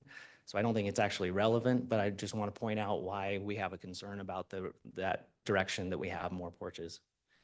And then recessed garages, that's pretty simple. If you recess the garage, you increase the lot depth, you reduce the density. So to summarize, the staff report, in our view, elevates the comp plan above the code. It acknowledges that we meet the R15. The only issues that it identifies are in the 10-mile plan. And the staff recommendations that, that we were asked to take on in order to get to a positive recommendation, all they do is reduce the density further. That's the tension. It illustrates the issues that were created because the 10-mile plan hasn't been incorporated into code. If you work through these items, you translate them into code, you translate them into bulk setbacks or bulk standards and setbacks, we get the issues figured out. But what we've discovered as we've been looking at it is that the design elements might be possible in the lower density zones, right? If you don't have to hit a certain density band, you can put in the porch, you can put in the alley load, but at the medium-high density residential designation, to say that you have to have that as the predominant feature on all of these lots is impossible if you have to also hit the density. But I do want to point out that just like at Newkirk, our application includes alley-loaded lots. We didn't want them. If I'm going to be a little bit sarcastic about it, we're placing them on our sacrifice on the altar of the 10-mile plan with those alley-loaded lots. We do have block lengths that are well below code. We have the variety of housing types, and we've provided the density at the medium-high density range. So just like at Newkirk, we think that we've satisfied the 10-mile plan where we can, and while still providing the planned density. And just like at Newkirk, we're asking for this group's recommendation of approval. So I appreciate y'all hanging in there with me. That was a little bit of a technical discussion, but I'm happy to answer questions. Okay. Sure. Commissioner Smith, go ahead. Yeah, so I think one thing that mentally is creating a significant difference between Newkirk and this, is to my memory, Newkirk met a lot of conditions and a lot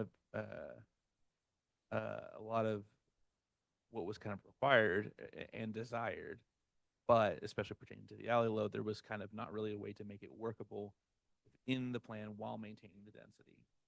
It seems to me here that a lot of the same issues arise there, but we're also not even in kind of the ballpark of the targeted density. And I mean that in the sense that to me, technically meeting the minimum doesn't really seem to align with kind of where the goal is. And yeah, I understand the comprehensive guide, but I prefer to follow the guide. So my question with all that in context is does it not make more sense, or is there a reason that you are, while at Newkirk it felt like you maybe sacrificed some of the asks in order to meet this?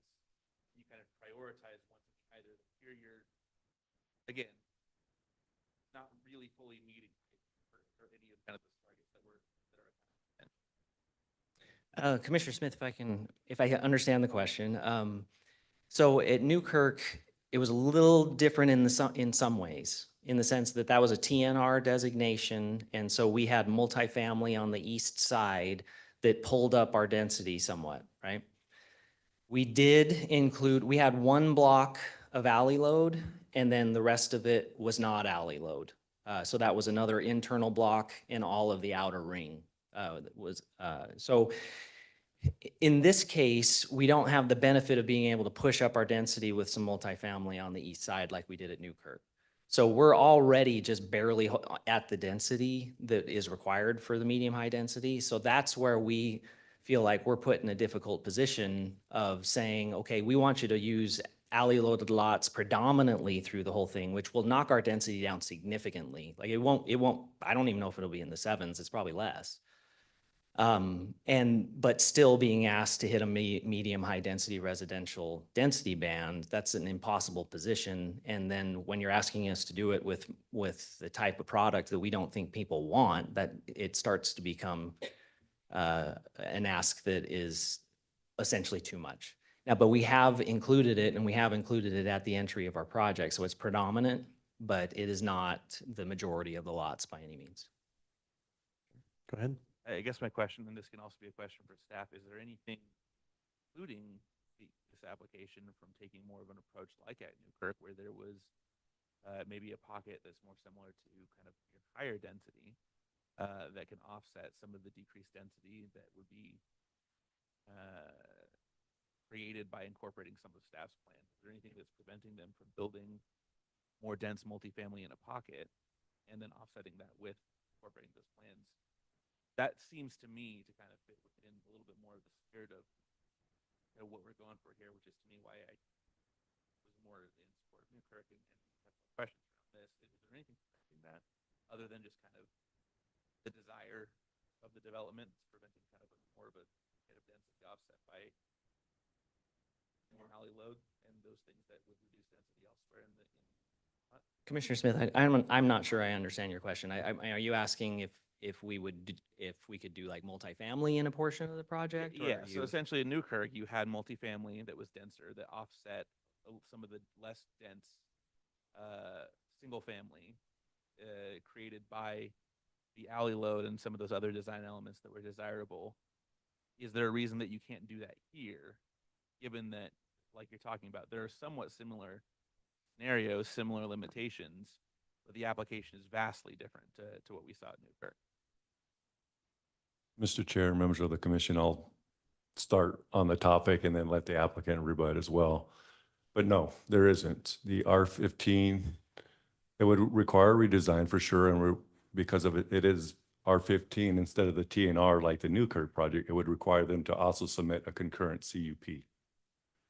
What we tried to do in the staff report is make the argument for the applicant that additional multifamily wasn't required on this property because of what we've already entitled to the east.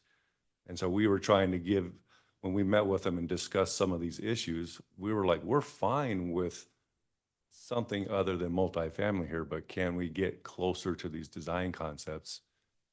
And like I said, we got the 10 alley loaded lots, but we were hoping it would go farther than that. But to your initial question, no, they could have proposed multifamily as part of this development. And to be honest with you, in early discussions with the applicant, their land plans did include that. They just elected to remove that because of what they're seeing in the area already that's entitled. That's why they wanted to provide something different that has already been provided in this area.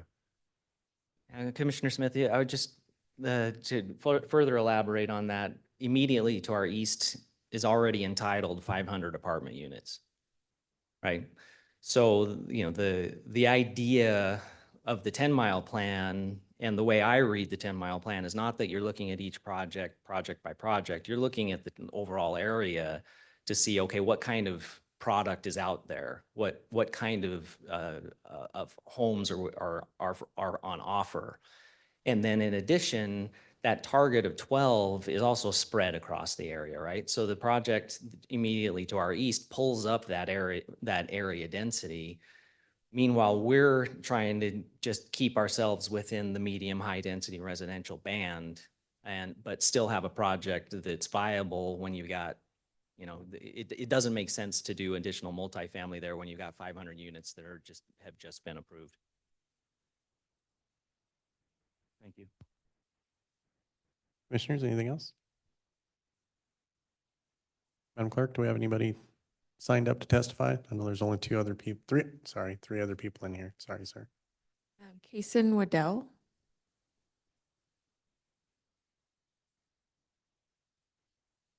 Nope. Anybody else? That's it. Nope. Anybody else want to testify?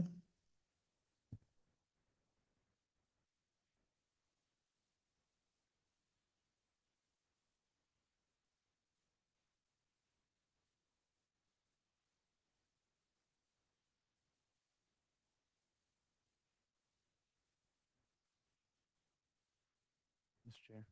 Go right ahead. I guess a question for staff or the applicant, whoever. Is there a rough idea, you know, of looking at it less as a plot by plat kind of project basis, looking at kind of more of the total area? I guess that's where I'm still struggling. And might be one of the few people in Meridian who might oppose something because it's not dense enough. But I think that's where I'm getting at is one of the key things is, you know, we're not kind of meeting really any of the goals here. And so it seems to me, and I don't want to put words in your mouth, it seems to me that like maybe hitting slightly lower density here could be somewhat amenable staff if it meets more of the design concept. So my question is around the density of the overall area, around, you know, including this project and the other projects that are kind of within that, I don't know, within the relevant transition zone. If anyone has any thoughts or numbers on that. Mr. Chair, Commissioner Smith. So we did have conversations with the applicant about that. And so staff is amenable to a lower density if there were more design elements that met the plan, definitely. And we did have multiple conversations about that. Mr. Chair, members of the commission, just to elaborate a little bit more, it's to the applicant's point, it is a difficult topic. We are both kind of backed in a corner trying to defend our position, and we never want to be in that predicament. But the facts are we really don't have code to support us, but this is annexation. That's the difference here is they are requesting the annex into the city. We're not forcing them to do anything that wouldn't be, they're asking, hey, we want to come into your city. If I look at the definition of infill in the UDC, this does not meet the definition of infill. So I would be hesitant to say that this is a true infill project.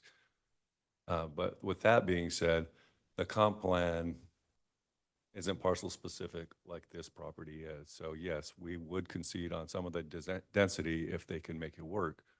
Where Stacy and I have a hard time telling you whether or not density would change if they changed their project and had more alley load or added more townhomes. We can't tell you that because we haven't seen a plan to let you know if that would work or not. But to Commissioner Smith's point, Newkirk was offset by the multifamily, and there was a significant less amount of single family or attached and townhome lots than there was on this particular project. This one has 256 detached homes and attached homes where the other one had 64. I mean, that's a huge difference here, and that is a completely different side of the road here. So you can see here, if you look at the applicant's graphic here, you're looking at Berea. You can see they have a mix of zoning designations. They have townhomes in there. They have single family. they have alley load, they have multifamily, all in keeping with the spirit of the plan, even though the plan wasn't adopted at the time that they got their entitlements.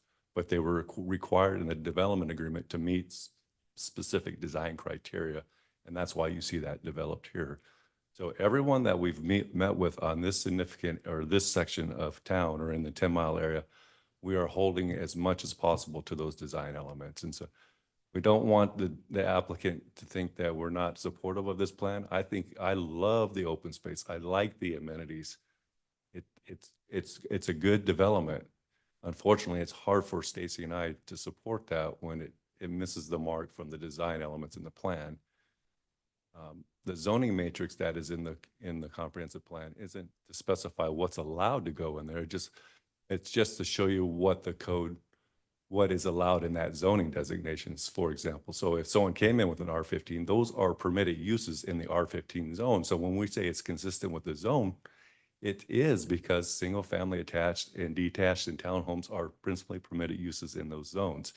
It doesn't mean it's the right use for that land use in the 10-mile plan.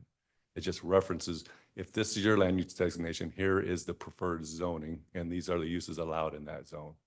So it's not meant to be a guide or a thou shall do these uses in the 10-mile plan. We're going to let the zone control, to the applicant's point. Zoning controls everything.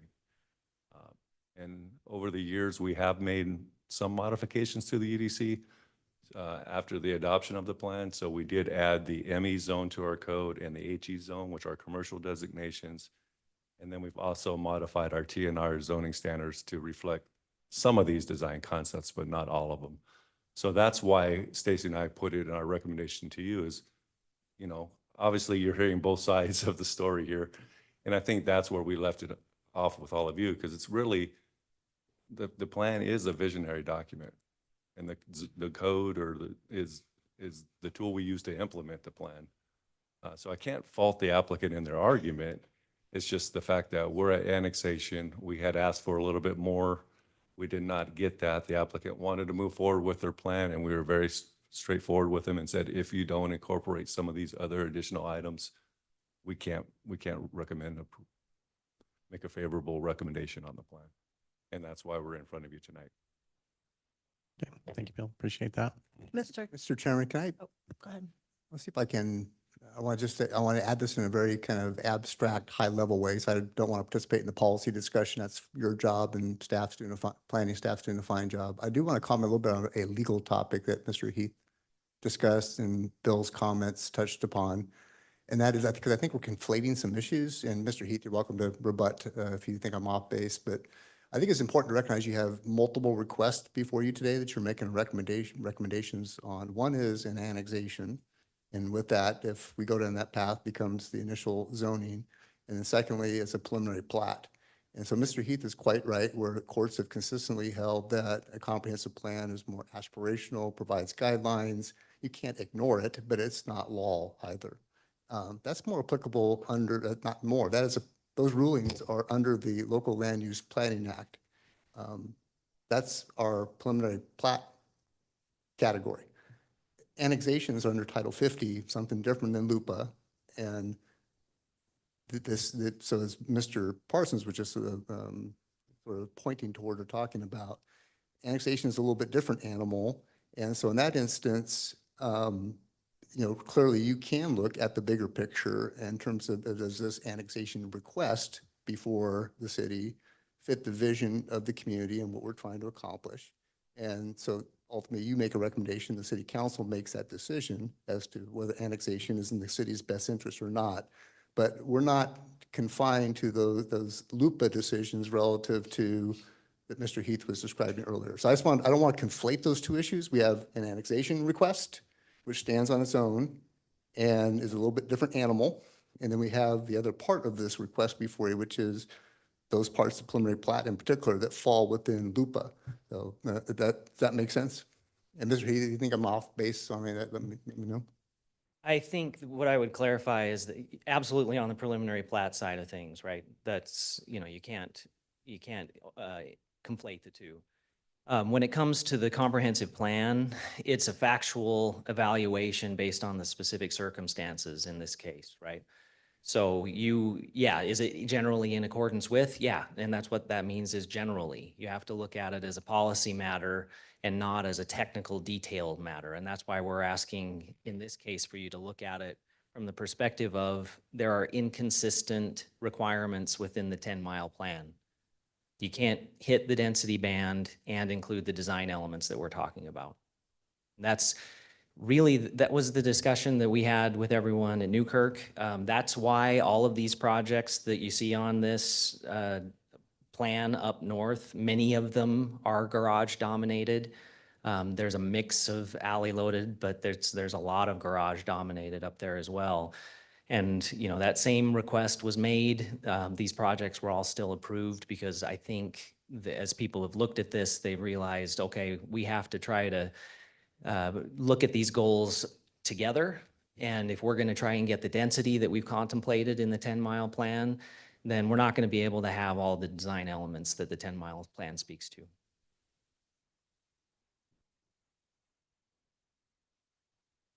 Commissioners? Mr. Chair, Commissioner Lorcher, go ahead. staff, is the R15 required for the 10-mile interchange plan? Mr. Chair, Mhm. Commissioner Lorcher, so that is actually the zoning that was on the comprehensive plan. Flume designation was medium high density residential for this area. And so is R8 an option or no? They would have to apply for a comp plan amendment. They could do so, and they would have bigger lots.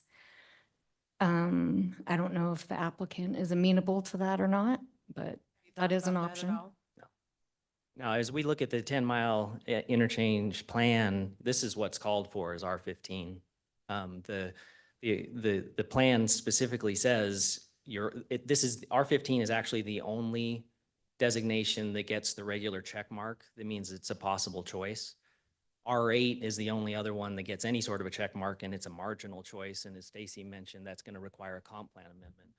So it's a multi-step dance to get to an R8. If we're trying to uphold the 10-mile plan, we should be doing R15. Right, but everything's falling short of what the city wants and what you want for R15. I mean, they're not meshing. So did you have a conversation about R8 at all, or that wasn't even on the table? Not on the table because again, it's not consistent with your comp plan. What your comp plan calls for is R15.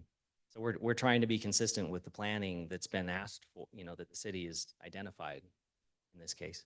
But you also mentioned that you're looking at the overall entire area, and you already said there's 500 units being for apartments or townhouses already.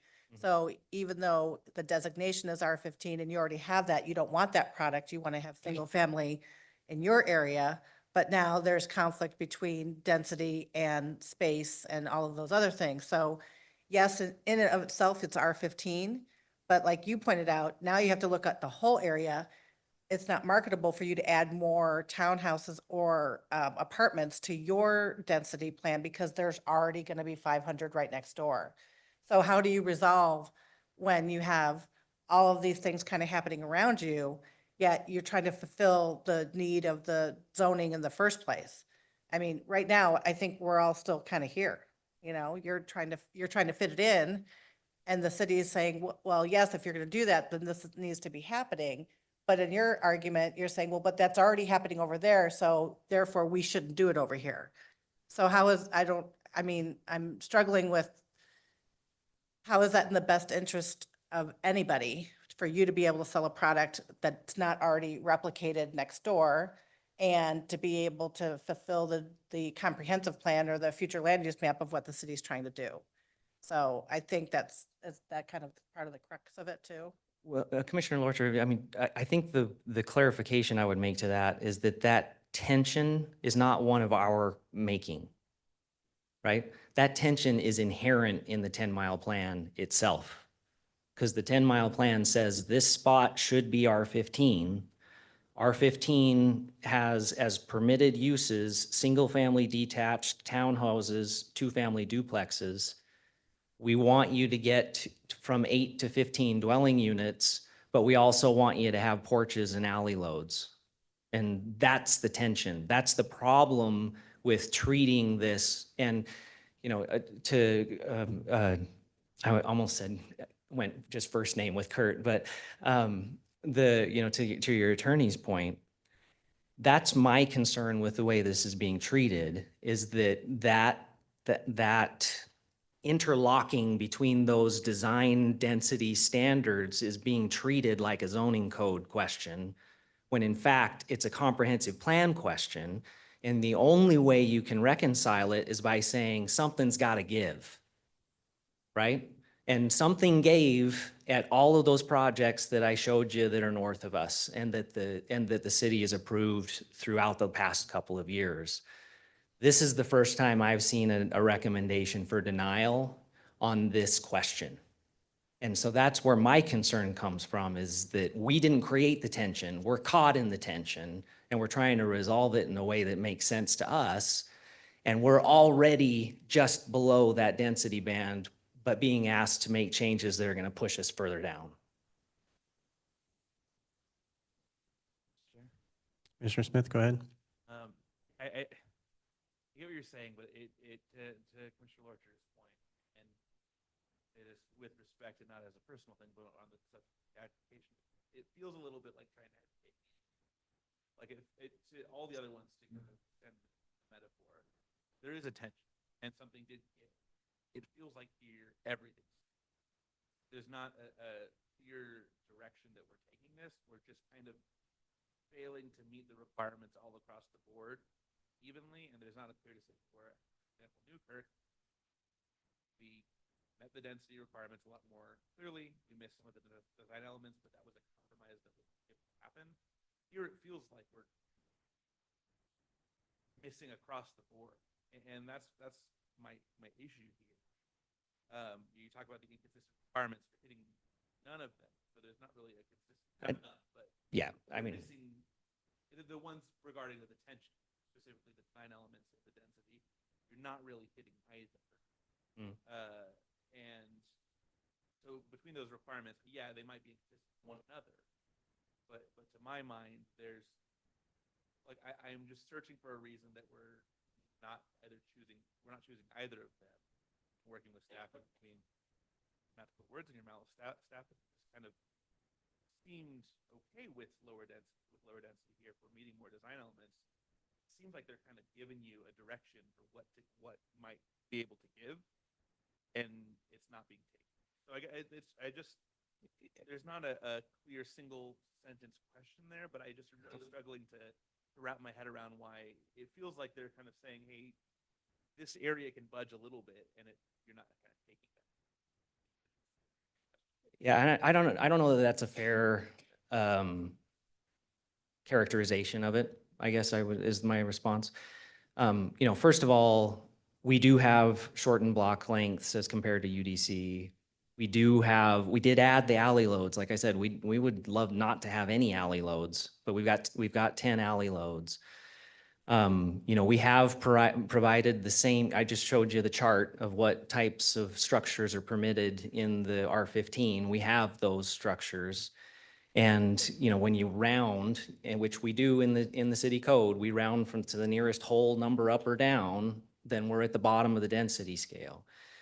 But when it comes to this concept of, you know, staff's okay with a lower density, you know, again, that begs the question of like, you know, what are we doing here? You know, if staff can just say, well, yeah, it's 8 to 15, but you know, we think you're okay with 5 if you include 3/4 of it as alley load. What are the standards, the objective standards that an applicant has to look at to be able to understand where that came from, right? Ultimately, what we're talking about here is trying to balance the density with the design elements. And we've proposed what we think is an appropriate balance, but I understand if there's a disagreement on that. Well, I was going to say, I think this reminds me of a buddy of mine, loved to go to prom in jeans. So wasn't appropriate, wasn't allowed to go. So rules were set. You knew that, showed up anyway. So, and as far as Newkirk and Aviator, I mean, You know, I remember those applications. I remember being lenient on them, and I remember things going through as we negotiated through some of those. And I had a feeling at that point in time that was going to come back and bite us in the butt. And here we are. So, I mean, the comp plan is really what's going to hold you to R15, not the 10-mile plan, okay? So UDC is going to determine your plat. The 10-mile plan is going to be the design elements. So we've managed to, with other applications, we've managed to reconcile all of that in a way that we thought fit best for the city. And that's, I think, all that staff is trying to do here. And I do agree that there's just too much to it. So I don't think staff's saying, yeah, go ahead and put in 5. You know, that's what we need to meet for density, as long as you meet this other stuff. I don't think that's what's happening here. We've had a lot of applications that have come in, and they've asked for a comp plan amendment to reduce, you know, the density. So in fact, we've had one tonight that was part of the application that comes in. So that is available to do here. Does it fit in with the rest of the 10-mile plan? I don't know. Is there a plan that can go along with that? We haven't seen one. But we do know that it's not meeting the spirit of the 10-mile plan. Again, you know, I mean, you've kind of showed up to the location in the wrong attire. So all of this was known. And I understand that there's some tension and that you're trying to navigate it. It's just, in my mind, it doesn't hit the mark. So the 10-mile plan is the 10-mile plan. If you don't want to adhere to the 10-mile plan, don't build in that area. And I guess my question in response would be, how do you adhere to the 10-mile plan in the medium high density residential area? I mean, that's the rhetorical question that the city has to ask. Sure. Because there are conflicting goals in that policy document that have got this to a point where if you try to adhere to all of them, you can't adhere to any of them. And that's, you know, with the prom metaphor, you know, we came to it knowing what the 10-mile plan says and knowing the tension there, and tried to address that by presenting something that gets as close to that density band as possible, but you just can't do it with everything that staff's asked for. Okay. Mr. Chair. Commissioner Smith? One thing, and I know we've looked at that comp plan slide a few times, and it feels like we're focusing laser target on those permitted uses and not really even discussing this conditional uses. And that's something to my mind where conditional uses are there for a reason. And I don't know if those, I'm not trying to be prescriptive on what it should look like, because, you know, I'm not staff, I haven't seen any of, I'm not you. I'm just saying there do also seem to be other areas to flex. It just also, you know, holding in tandem, like, well, these are these policy documents, but they're constraining us excessively. There's an inconsistency from where the code is kind of pushing you, but there's also an inconsistency. And to me, I would personally prefer, and I personally feel more comfortable, you know, like in Newkirk, where, you know, staff had some asks and we didn't quite, you know, there was negotiation. And I think to your point, we were a little lenient, but even then there was still a lot of discussion and consideration and pushing and trying to, and it only kind of went through after it was clear that, like, this is really kind of the best we can get in this kind of configuration. It just feels like we're not there on and so I struggle with, you know, to what staff was saying about there initially being some multifamily or initially being some other areas, and now that those being removed. I'm sure there was a reason for it. I don't know that that's necessarily relevant to tonight. I just think that I look at those things, those areas that could be flexed, and I look at other instances of them being kind of flexed and pushed and prodded and massaged to just build a better project. And I just don't think we're at the level of those other projects. So again, I don't know what that looks like. I just, you know, there's the old saying, you know, I know it when I see it. And I don't remember who originally said it, but I just, you know, it just doesn't fit that, the obscenity litmus test, I guess. I was gonna say, yeah, different context. Yeah, yeah. But yeah, I think that's just where I'm wrestling personally. I don't know if you you wanted to respond to that of any, the kind of the process how we got here, maybe I'm missing something in that whole process of how we've kind of massaged this, if this truly is the best solution here. I want to give you that opportunity. I'm wrestling with that a lot. And I'm also wrestling with, Newkirk, that coming to bite us a little bit here. If we approve this, you give a mouse a cookie. I'm not saying you're the mouse here. Well, and I don't know that that's, and I hope I don't sound offensive, but I don't know that that's a fair characterization of Newkirk. Newkirk, we had a long conversation about, okay, here's what you can do, here's what you can't do. And ultimately, the conclusion that everyone arrived at was, okay, do the alley loadeds here, do the single family detached here. We think that even though it's not perfect, it addresses enough, right? That was the conversation at Newkirk, and there wasn't any special variance or, waivers that were given. What happened in Newkirk is exactly what should happen on every comprehensive plan question. You have to look at the policies and decide which ones control. And ultimately in Newkirk, it was, that was enough to be able to get to the density and still have the design elements. So otherwise, I don't know if I'd probably just be repeating myself, Commissioner Smith. So, but, appreciate your comments, and, we obviously would take all of that into account, in a recommendation and decide what to do next. You look like you were going to go for it there. No. Okay. I will. Okay. Commissioners, all good? Anything for closing? No, I think I've done enough damage here tonight. Thank you very much. Appreciate it. All right, thanks. And with that, I will take a motion to close the public hearing for file number H 2023-0059 for Avani neighborhood. So moved. Second. It's been moved and seconded to close the public hearing for file number H 2023-0049. All in favor, please say aye. Aye. Opposed, nay. Public hearing is closed. Further comments? Mr. Chairman, Go ahead. so I struggle on this for a couple different reasons. We can't ignore staff comments, but I don't want to ignore the applicant's comments either. And it just seems that the compromise of being able to make this work doesn't seem to be there. I really see it as kind of a square and a circle. And I know it's probably not part of the 10-mile plan, but I'd like to see less density over there. But that's just me, because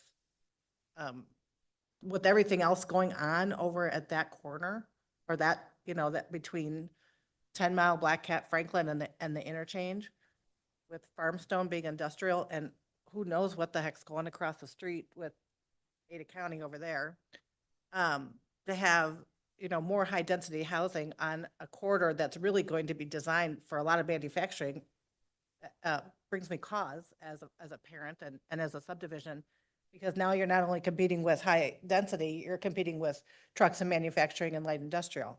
But that's not your problem, because that's not your project. This is your project. And the other thing is that one of the reasons why we look at every application individually is that they are based on the merit of the application in front of us. And yes, we can use other applications and approvals as guidelines, but in and of itself, this should stand alone. So you have a good memory. I don't remember Newkirk, and I'm sure I was here. But, it just doesn't seem like the city and the applicant are close enough with a design plan to warrant annexation at this time. I think conversations need to keep going. Now, that doesn't mean you can't go to city council, because they may see it completely different than we do. They do these more than we do. We're just a recommending body. We're not the decision makers. So with that in mind, knowing everything else that's going around, I appreciate the fact that you don't want to do multifamily housing there. And I also appreciate that you don't want to do alley loaded, because you said that's a product that people don't really necessarily want to buy. So you want to be able to sell these individually as opposed to have rentals. So that part I like. But at the same time, you're not also considering looking at other zoning opportunities to be able to fit that in a different way. So that conversation hasn't happened and you didn't consider it. So I just think right now for me, the city and what's in the best interest of the city, which is what we are and charged to do, and what you are proposing as the applicant are too far away. Mr. Chair. Commissioner Smith, go ahead. Yeah, I'm contrasting this a lot of the time. Yeah, I won't go into the specifics of the all the reasons why. I think I've covered that a lot already. I'm gonna be restating myself, but I'm just thinking contextually. Like, there are a lot of times when there's opposition to a project that, you know, from the community or from, you know, some well-meaning individual that, you know, on net it still is kind of the best project for the area, for the city. And my thought at the time, a lot of the time is I feel for them. I get where they're coming from. I think on net it just still is a better project, and it is still on net good for the city. I think here's the inverse. I would not want to be in your shoes. I think this is a tough position, and I'm glad that I'm on this side of the dais tonight. So I fully, yeah, I totally any characterizations that were felt as unfair, totally not intentional. I appreciate the work you've done in this area. I just don't think this one is. I feel for where you're at. I get the different the pulls and pushes. I can't see it for this one. Is all, and so that's where I'm at. Yeah, I think anything more would be beating a dead horse. Commissioner Rivera, anything to add? Yeah, I felt like the common denominator here was just, we're just too far apart. We need to come up with something, maybe have some dialogue and go back and see if we can get closer to meeting in the middle. Yeah, and I appreciate everything that was said on both sides, and the applicant brought up some very good points. I mean, some of this is difficult to reconcile when it's put that way. So, I mean, I'm going to, my vote's going to go towards supporting staff in the, the request for denial, but I do think it's in the city's best interest to definitely try to take some of the information that's been provided tonight and help to reconcile some of that in order to kind of maybe head something like this off in the future. So if R15 isn't where it needs to be, it's okay. I mean, if that's in the spirit of the 10-mile plan, then yeah, there has to be some other stuff that needs to happen. But, again, at 10, I think part of the spirit of the 10-mile plan is to provide something different. Not exactly the same as everywhere else you're going to see in the city. And this has a lot of those characteristics, I would say. So we've seen, applications like this over and over and over again, where 10 Mile is somewhere where we don't want to see, the same thing over and over and over, as much as some of it might end up looking like that. So, but I do appreciate all the dialogue tonight and appreciating everybody staying respectful for certain. And with that, I will take a motion. Mr. Chair, Commissioner Lorch, go ahead. after considering all staff, applicant, and public testimony, I move to recommend denial to the City Council for file number H 2023-0049 as presented at the hearing of February 1st, 2024, for the following reasons. Well, I'm not done yet. Wait, there's more. Proposed, for the following reasons, the proposed annexation and preliminary plat that which align with the 10-mile plan and the R15 designation, and the inability for the current preliminary plat to meet those guidelines and not currently consider other alternative solutions for the parcel. That makes Okay, it's been moved and seconded to recommend denial of file H 2023-0049 to City Council with their aforementioned modifications, I guess I should say. Yeah. All in favor of the denial, please say aye. Aye. Aye. None opposed? Motion is recommended for denial. All right, thanks, everyone. And with that, unless staff has anything else? Nope, not tonight. I'll take one more motion. I'll make a motion to adjourn. Been moved and seconded to adjourn. All in favor, say aye. Aye. Any opposed? We are adjourned. Thanks, everyone.